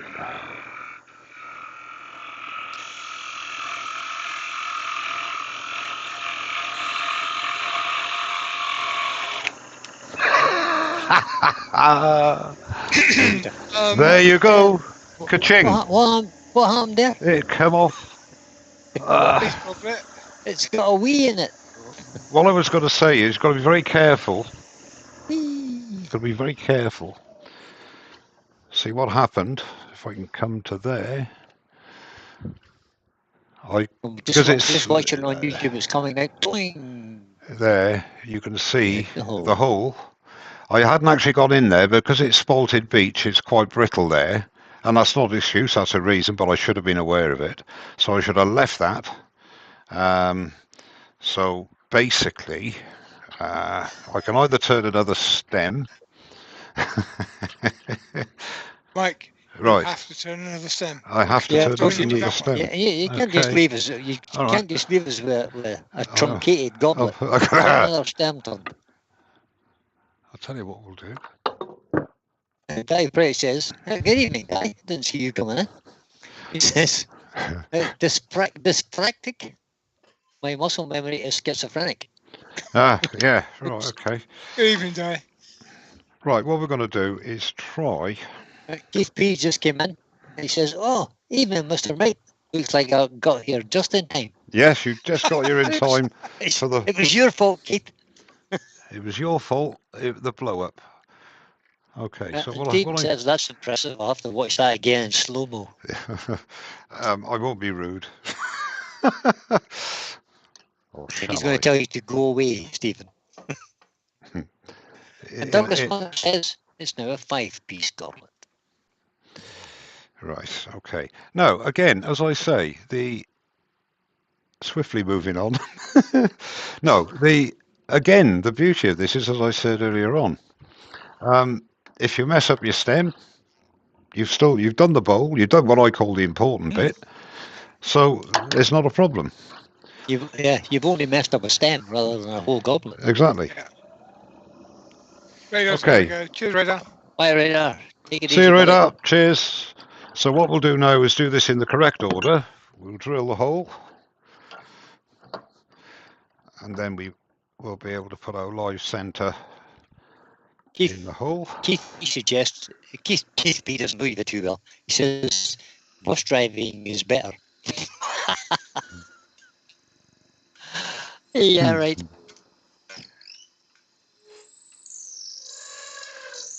There you go. Right, so that is my suggestion that I didn't do. Dave Price says, "Hello, Brian, Pete, and of course Mike, the goblet botherer." Yeah, that's me. Mike. Yeah. Time check. Yeah, hour and a half. Yeah. Double time check. That's good. Well, it would have been finished by now if it hadn't gone off. No. Okay. It's all right. We've got another case in the house. It's not a problem. Nah. I have another few in the cupboard. I'm set for tonight. We're okay. Okay, so let's round this off. I'll use my 1/2-inch spindle gouge on this occasion. Not at that speed, I won't. We have an overhead. Yep, onto the overhead we go. Turning about 2.7.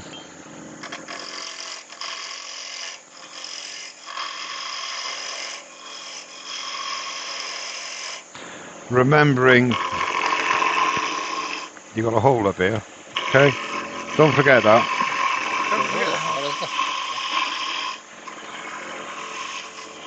This is Mike Waltz speed turning, all right.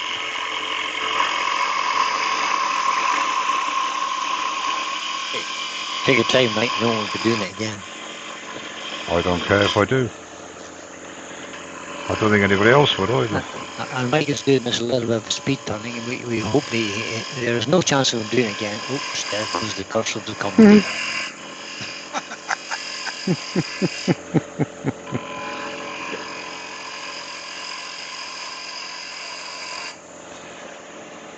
Somebody with that was just joined us from California. I love that name. I love that. I should have that name. And we'll look at that channel.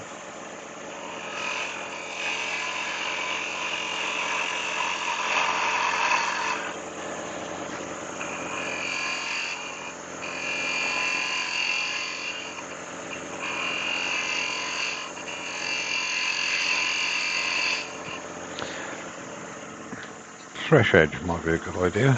That channel has no name. It just says, "Hey all, joining you from California." And it has no name. Yep.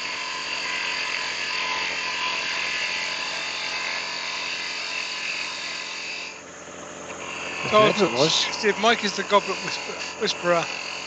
In this case, he whispered rather loudly, and there's characters indicating speeches. Yeah. Is that hieroglyphics? I can see.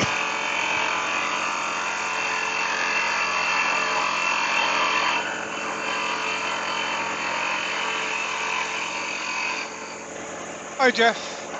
Jeff is the guy with no name on his YouTube channel. Oh, yeah. Hi, Jeff. Hello, Jeff. Welcome. How do you manage to set up a YouTube channel without a name on it? It's a good trick. But it's been there since 2014. I just looked. We're turning my way, so can I get on the mailing list so I can see the entire show next time? We're turning my way. If you go just below the video, you'll see subscribe. If you click that, that'll get you on the subscription list. And you'll get a notification. I don't believe you just did that, Mike. You didn't do it again. It's the spalted beach that's doing it. Right. Because She's blaming the beach. We're turning my way. Whilst we're ignoring what Mike's just done, look, hit the subscribe button, and next to it is a bell. If you hit the bell, you will also get notified when Mike next throws a piece off the lathe. You see there? Normally get a notification an hour in advance and then half an hour. Will you just look? Over there, that's it. Look, see, there's loads of room. It's just the woods giving way. Okay. What we're going to do now? Penny drops, Dave. Penny drops. What I'm going to do now is walk off camera and retire. Yeah, I'm going to take up knitting. I am definitely going to take up knitting. No, not this week, Mike. Okay. Bear with me a second, ladies and gentlemen. Says it's now a 7-piece goblet. Douglas, said, Mike, Douglas, shut it. Was that done in case we missed it the first time? Yes, it was, exactly. That was like match of the day, action replay. Right. Now we need it in slow motion, Mike. I don't know how you're going to achieve that, but... Okay, guys, I've just got to find a little bit of wood that I can make another stem out of. Derek from our friend Derek from Assist Wood. I can't even say that. I can't. Not even going to try. Wood Studios. It says, Mike, would a sharp skew stress the wood less? Yeah, it would do. But the thing is that, again, with respect, I quite agree with what you're saying. But that wood would have gone anyway because. It just went on a fault on the spalting line. On the spalting line. Yeah. Which I proved. I got a bit of acacia here. That'll do. The wood dude says, this gets even better. Yeah. But I really have to go and eat. Oh, but good. Who would like to leave a demo like this? I hope you don't get food poisoning, wood dude. And he agrees that knitting might be an option.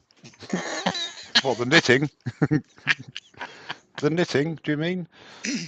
And Benjamin has been really helpful. He says, try wrapping it in masking tape, Mike. Nice one, mate. Nice one, Ben.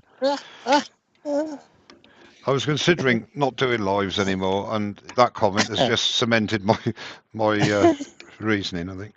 Okay. So Steve Bettoni is dead Mike. Yeah. Seeing an expert struggle is making me feel so much better about my own struggles. Good. I've got to tell you, Steve, everybody that does wood turning. Everybody struggles. Everybody that does wood turning has days like this. Show me the man. The big difference is I don't worry too much about it because I've got a name for doing it anyway. So for me, it's normal. No, I mean, sometimes things go. I shouldn't have used spalted beech for a thin stem like that anyway. But, you do, don't you? And if it works, it works. On this occasion, it didn't. Mike. Yes. The Yorkshire gets in. Oh, good. You missed all the action, Glyn. What a shame. Evening, Glenn. Don't rewind, Glyn. Rewind, Glenn. He's done it twice. Yay!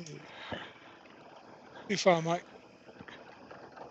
Susie bubbled you straight away. As soon as she...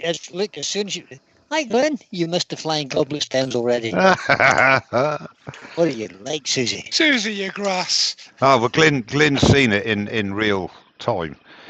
Yeah, good seeing it in the flesh, hasn't it? Yeah, you saw it in at UKIS the first time I ever turned in public. But I got them back then. I got them back the next year, mate. Roy the boy says I missed that, so I had to rewatch. No, you don't. Rewind, play again. Rewind, play again. Rewind, no, you don't. Play again. No, you don't. Yes, you do. I'm going to put it on a loop. Right. This could actually be sort of extracted from the video and made into one of those.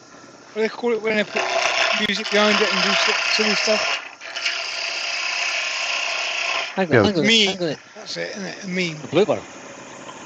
Oh, meme. Yeah. I wonder can I download our next video? I'll have to go and try that.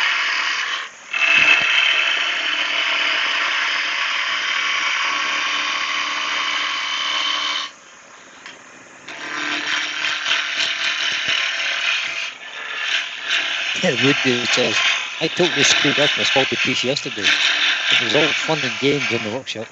Oh, yeah. Yeah, I know you showed us it today, Stephen.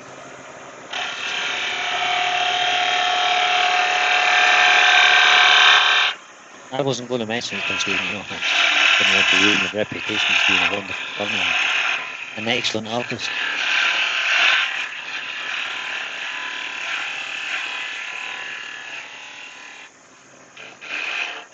Dave Oakley suggests, Mike, could this be a 2-inch stem by any chance?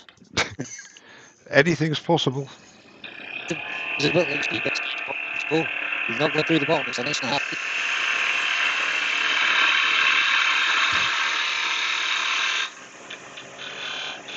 Now, Roy the boy has made a statement as it says, practice makes perfect. I have to disagree, right? Only perfect practice makes perfect. Practice, by the nature of it, makes permanent. If you practice it wrong forever, it will still be wrong. Stephen is suggesting you need to sharpen your tool. I think he's right. Sounds blunt. You're not sharpened that tool today. This is a fresh edge, actually. Oh, I see. Okay.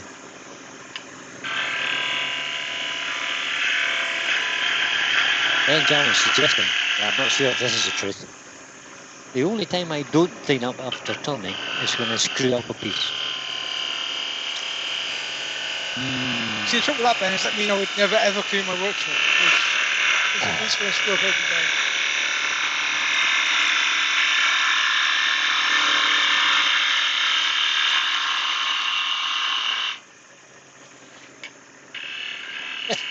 Anthony Green says his bookie just phoned him.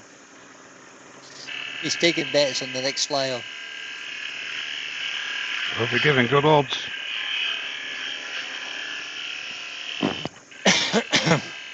Yeah, it's like football. It's the time of the goal, isn't it?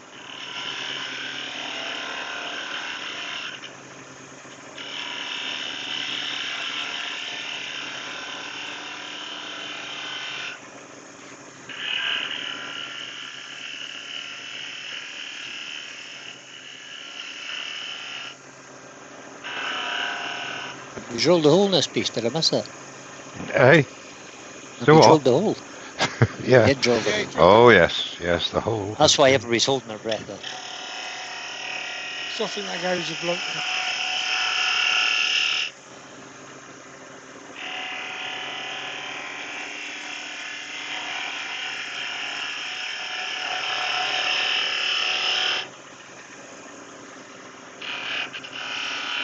All I'm doing now is playing.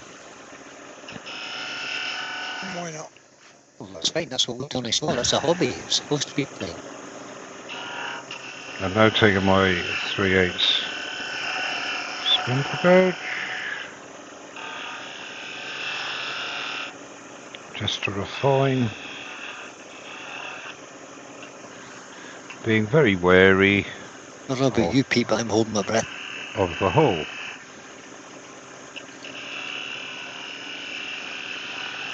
Michael Stratton said, Mr. Ed Oliver would have loved to have seen that. He would have. Okay. It's okay, I've sent him a message. Why do I believe you? Dave Osie said, did Mike say playing or praying?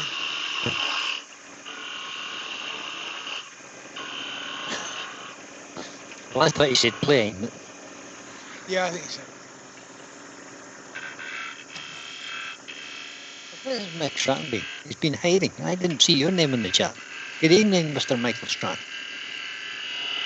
Oh, Michael. And lurking in the background. Okay. It's basic shape.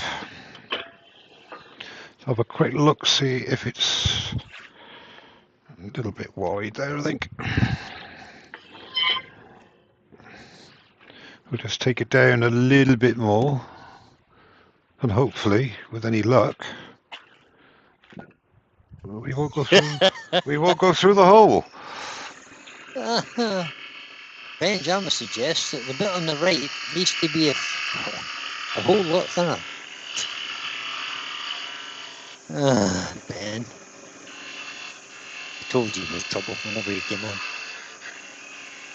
Joseph said you could turn that bead into a captive ring.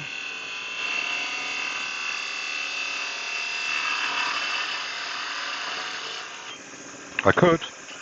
It's deja vu all over again. But you're not going to, because captive rings are just silly.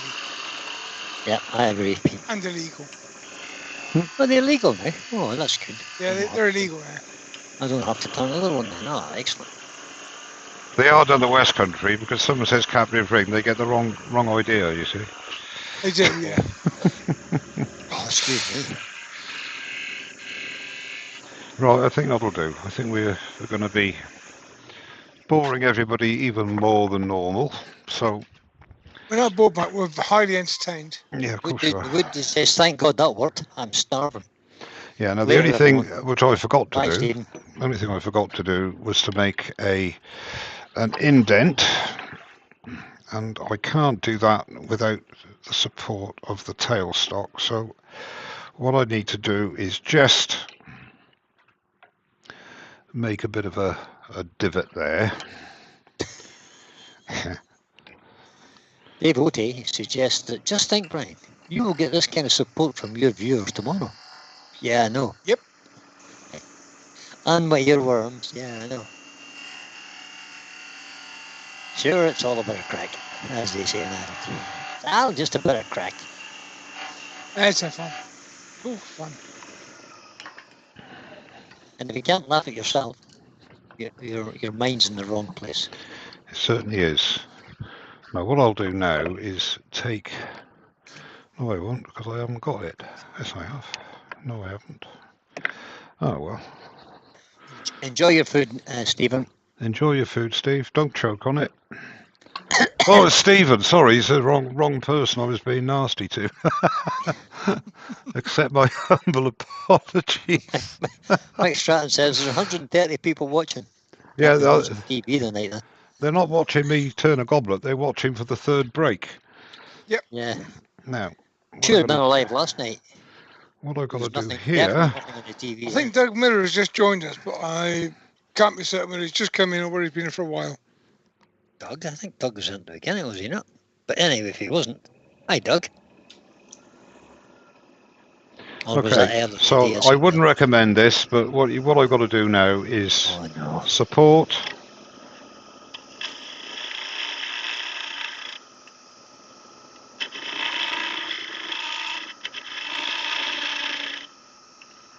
Very light cuts. Dave Oakley says, question, could you put the drill in the hole to get a bit of support? No. Yeah, well, yeah, you could do, but I wouldn't advise it. As long as that is concave, then that's what I'm looking for. I gotta say, Mike, that was actually a very brave move you just did there. It wasn't brave. It was foolhardy, to be honest with you. And I wouldn't recommend that to anybody, because it doesn't matter, to be honest, if it goes wrong. But because I'm prepared for it going wrong. But the newer turner doing that, I could argue that I shouldn't really do that. But there you go. It's a demo, and it's me doing it. It just shows you that it can be done, though. Yeah, it can be done. But it's not recommended. No. And while you're doing the... Doug Miller has just come in, guys. Oh, welcome along, Doug. Nice to have you here. Because time is going on now, we'll just do a very quick finish of this. All right, it's only 8:45. That was quite quick for me, actually. That's what I was thinking. I'll just do up to 240 on the end here. And then I can bring up the live centre.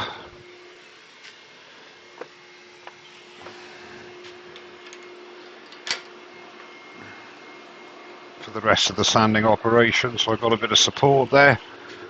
So again, start with 180. Mike, yeah, could you just take that live centre out again just for a second?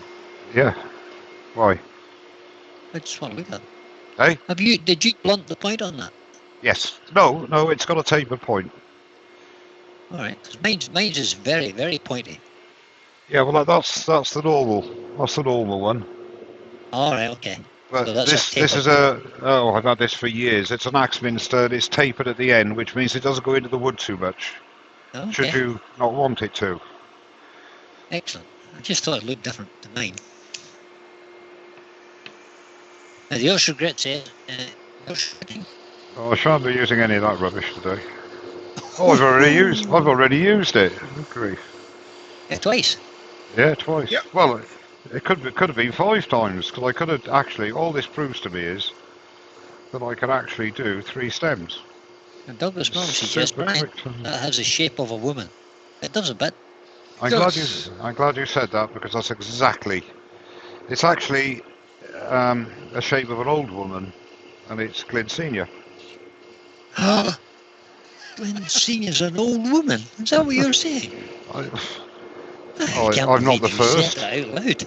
I'm not the first. Did I say that out loud? No. Oh, I'm so sorry, Glyn. You were right to reject those first 2 shapes. They weren't as good as this one. No.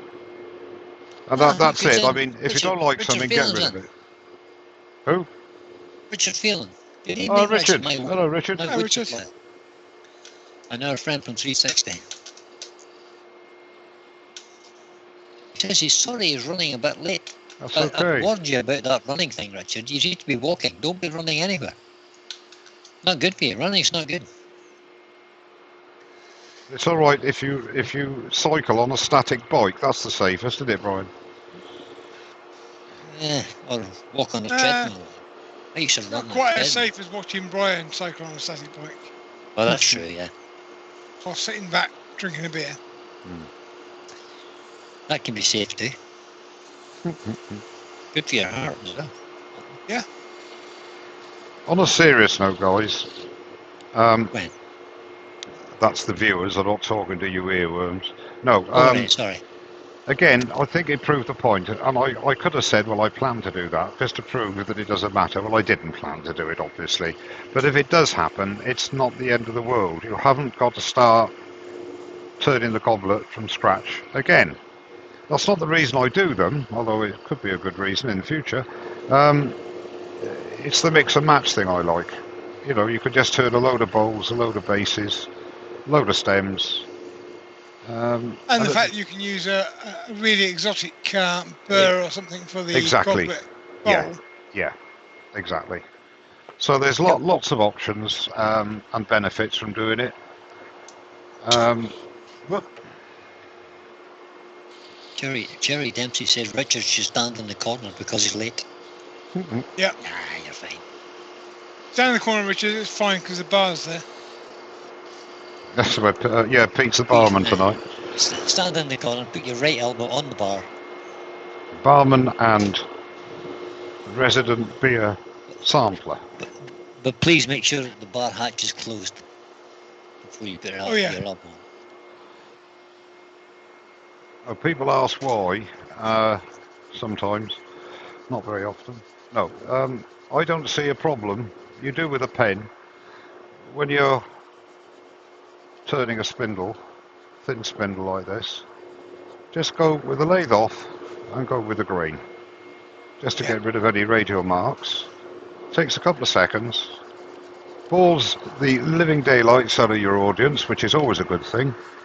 And it just hopefully gets rid of any radials. So that's the 240. If I can find it, we will now put on the old sanding sealer.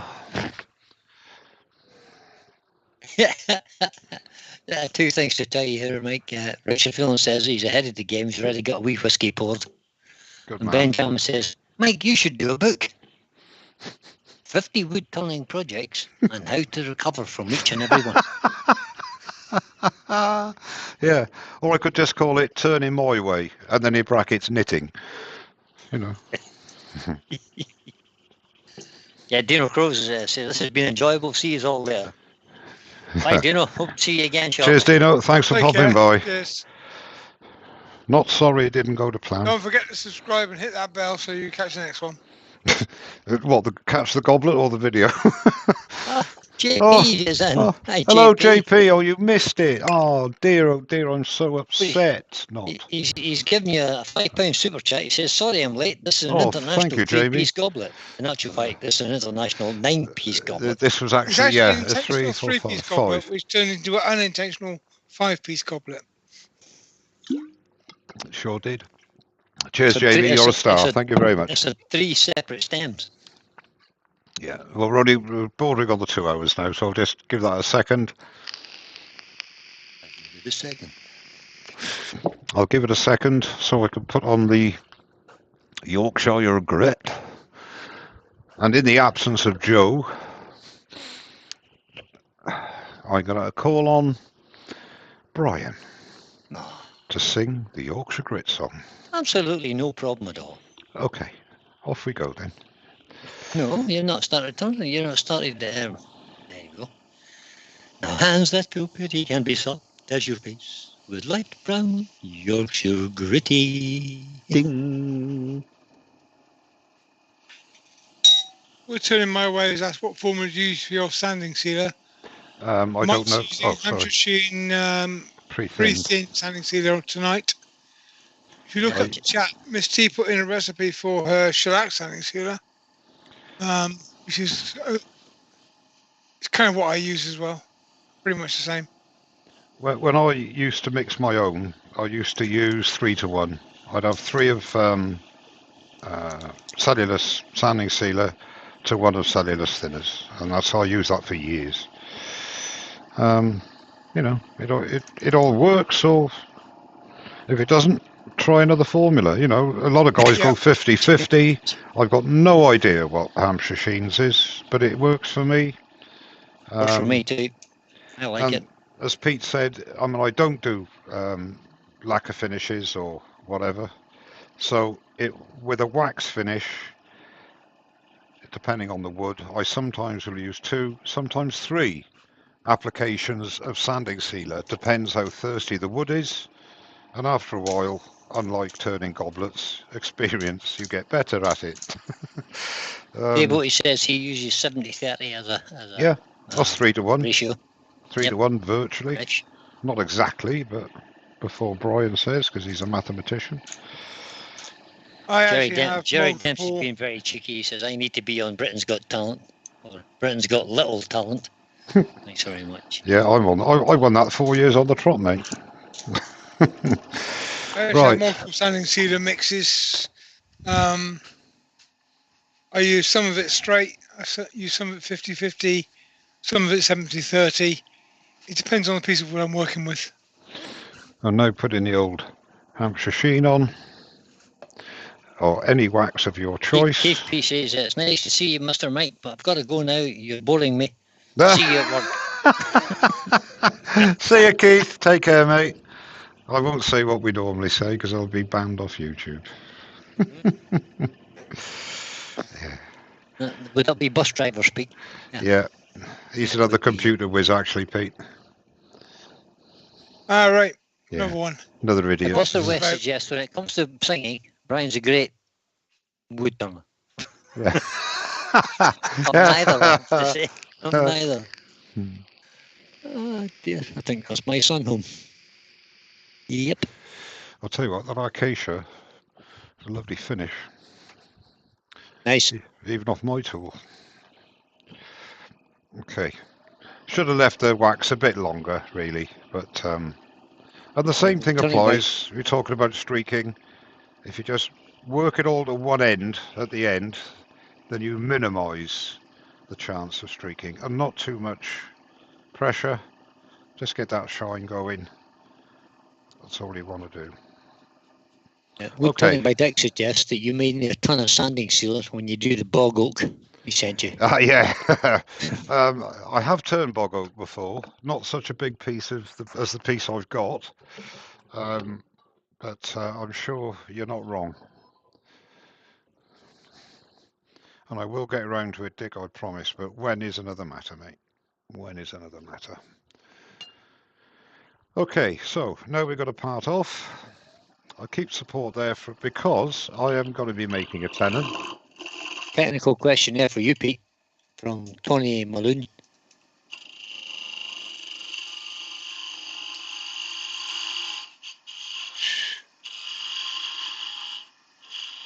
Right, the piece you start off with kind of depends on what jaws you've got in your chuck, because you need it well supported.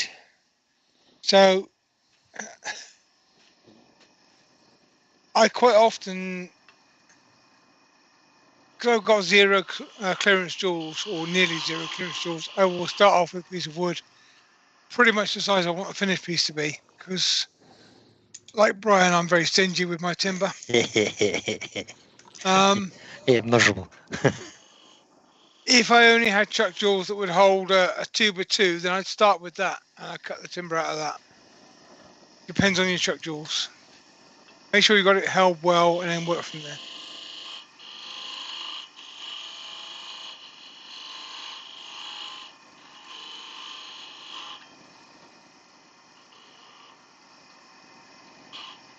We're turning with Dick is asking, will you be turning the bog live? No. I think you got that planned for a video, haven't you, Mike? No. It's got to be a video, Dick, because there's no way I'm going to rush that bit of bog oak, and it would take too long for a live. Well, it would with me anyway. So the answer is no. It won't be a live, but it'll be a video. A little bit more to go. Hi, Rob. Is that Rob just coming in? I don't know if he's coming in or just commenting for the first time. There we go. I don't think so. Okay, so now we can part off proper. Can't remember who came in the beginning now. It's that long ago. Last week, wasn't it? It's still Sunday. Almost. Sharpening, so I'll just go to the thin one.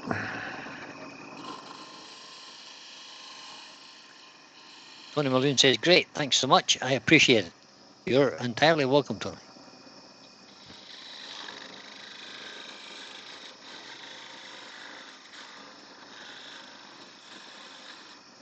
There we go. So there's your stem.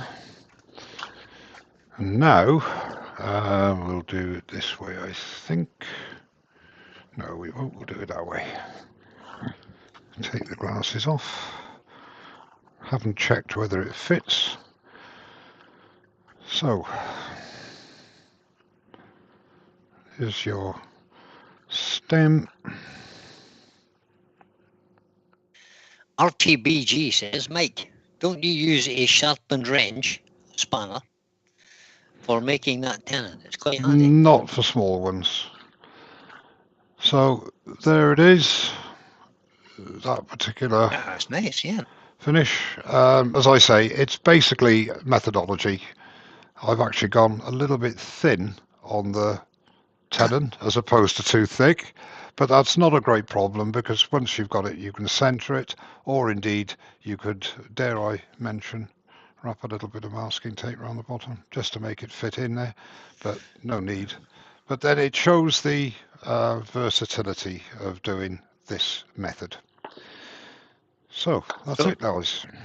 So Douglas has asked me a question here. He says, a question for me and Pete. He says, is there an OBS program that can be downloaded? Yes, Douglas, OBS search for OBS it's free. It's a free downloadable program. Douglas, just search OBS, and it is free. Don't download it from anywhere else. No, it's a free program. It is very intuitive, and if I could learn it, if you have problem, Douglas, give me. Sorry. If I could learn it, anybody can. Just out of a matter of interest. That's why I was asking Pete earlier. That's the West. That's in I part of with a skew. Yeah, I part of with a skew quite often as well, but yeah, whatever. Me too. That's the comes first to hand. Just to let you know, that's the Spalted Beach one that came off. Okay, so the one that broke along the spalting. But yeah, I like the. Pardon? No, I didn't like that shape. The third shape was the right one. Yeah, I was just playing around, but it was going to be a bit more finial-like. In other words, it would have been an onion there and thin, but nevertheless, I think this one worked better. But Charlie, okay. Charlie Taylor says it's well worth waiting for, Mike. Well, that's very kind of you, Charlie, and I'll send you the check. Dave Oldie says, I like the last stem. Yeah, the last stem was the right one. Well, that one. Yep. That one. Yeah, I agree. Really you don't nice always. shape. Things don't always have to be thin. Practical. They can be practical. I mean, that stem could actually looks quite good with that, and it could actually even have a bigger bowl on it. Good. It's been a bit longer, and it gives you a lot of options. So the point of the video really is to show you, number one, anybody can make mistakes, and number two, how easy it is to recover from those mistakes with this sort of a turning. A far cry from doing that as I did in my very first, for those of you who don't know, at UKIS back in 2016. Never turned in front of a person before, and there was about 140 people watching, and it went flying. But c'est la vie. It happens, doesn't it? It happens. It is nice when it doesn't happen. To all of us. Yeah. At some point or another. Yep. Yeah, but it's nice when it doesn't happen, obviously, because that means things have gone as you wanted them to go. But unfortunately, I've been around too long for people to think, "Oh, he's a good turner," because they know what I'm like. So I mean, it doesn't make any difference to me. I've got nothing to prove. Ward Wilson says it's a very entertaining life. Glad you enjoyed it. That's what we're here for. A little bit of information. Mike, you are a good turner. Sorry. Yeah. Well, okay. Yeah. You're not getting away with calling yourself a bad turner, Mr. Walt. You're just not getting away with it. No. Brian Green says, thank you very much, Mike, and thanks to the other ones. Take care. Thank you, sir. Take care, Brian. Always a pleasure. Thanks for coming. Appreciate it. Thanks everybody for coming in.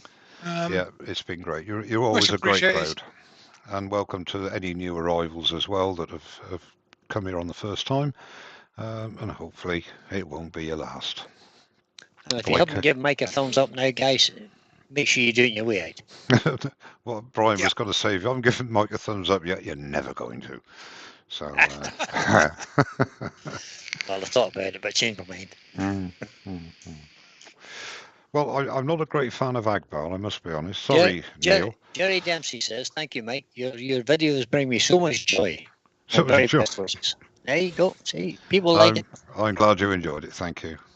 And it gives me a great deal of joy to read your comments and everything else. Another thing, I must apologise. I've been a bit remiss on answering some later comments on my latest videos, or last videos, some of them old videos. But I have been very, very busy at work, learning new routes. But hopefully, yeah, I'm not used to doing the length that I do now. I've got some 3-hour journeys now, not poodling around town anymore. Anyway, that's by the way.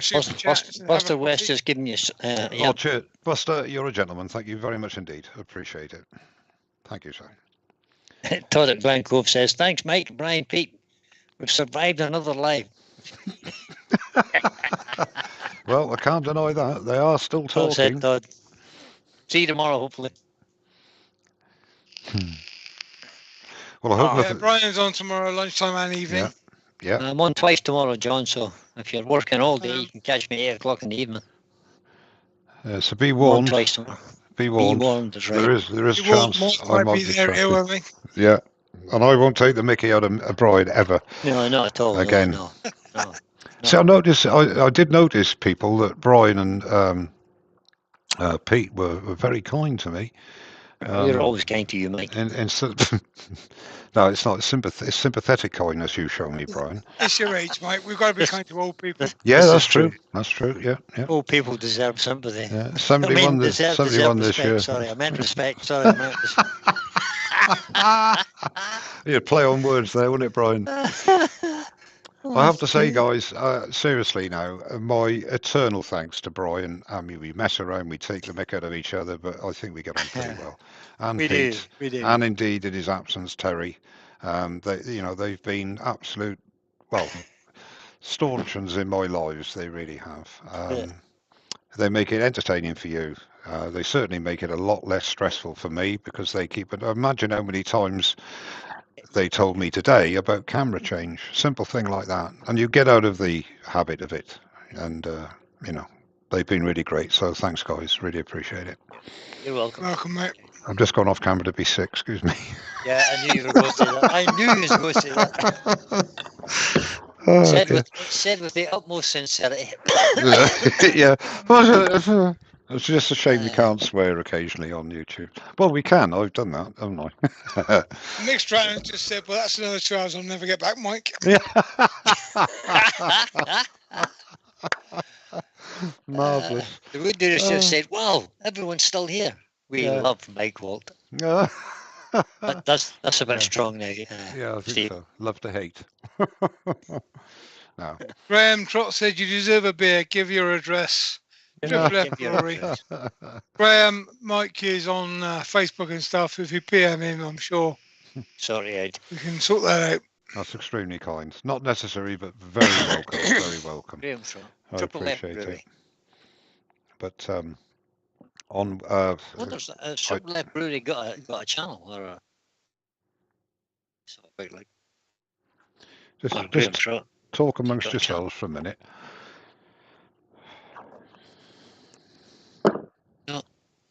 Oh, there's a video in his You're channel. watching, Pete? I'm watching. You're watching. What's that? What's he doing? What's that? It's a piece of masking tape. You're not allowed masking tape. I know. You're not allowed. You've been banned from using masking tape. I know. Oh, this is going to go wrong. But I'm doing it off camera. Painful. I'm only telling you because you're friends of mine. I'm doing it off camera.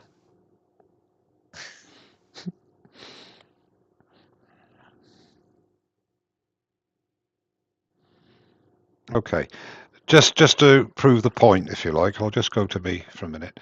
A simple mistake like underdoing your tenon, it's solid now, okay?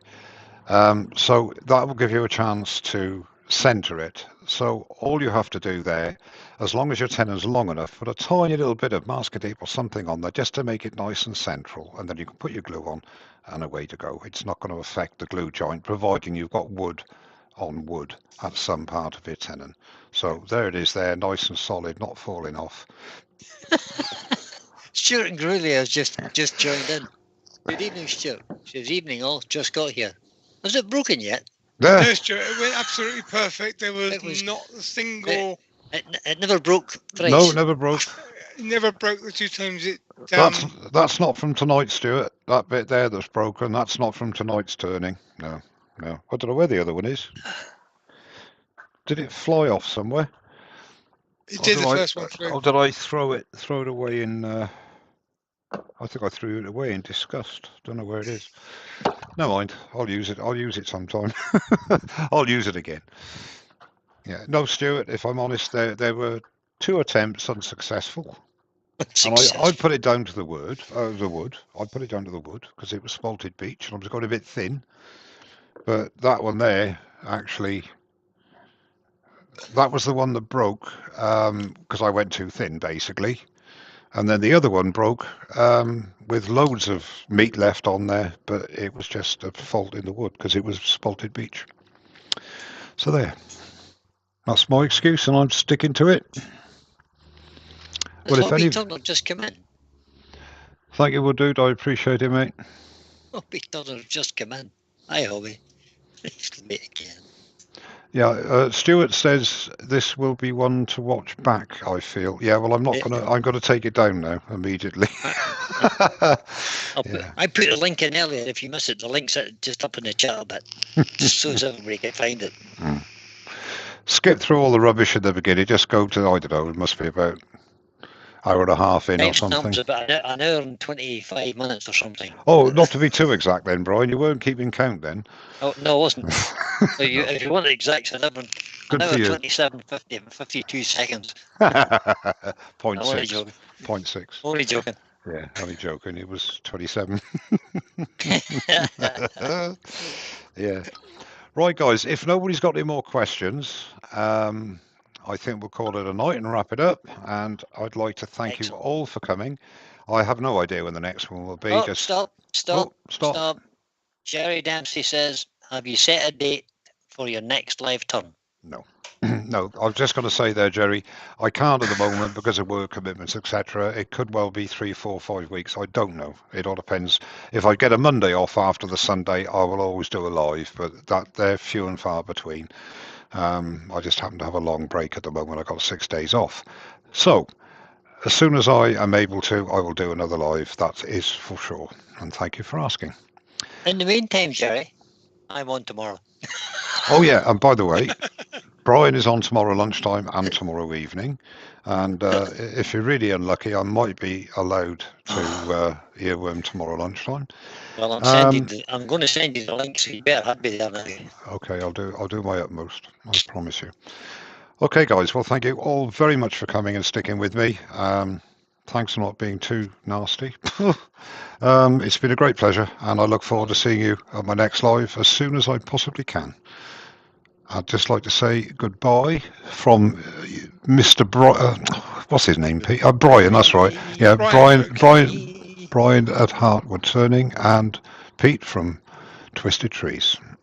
Good night, all. Good night, all. Cheers now. Take care. Good night, everybody.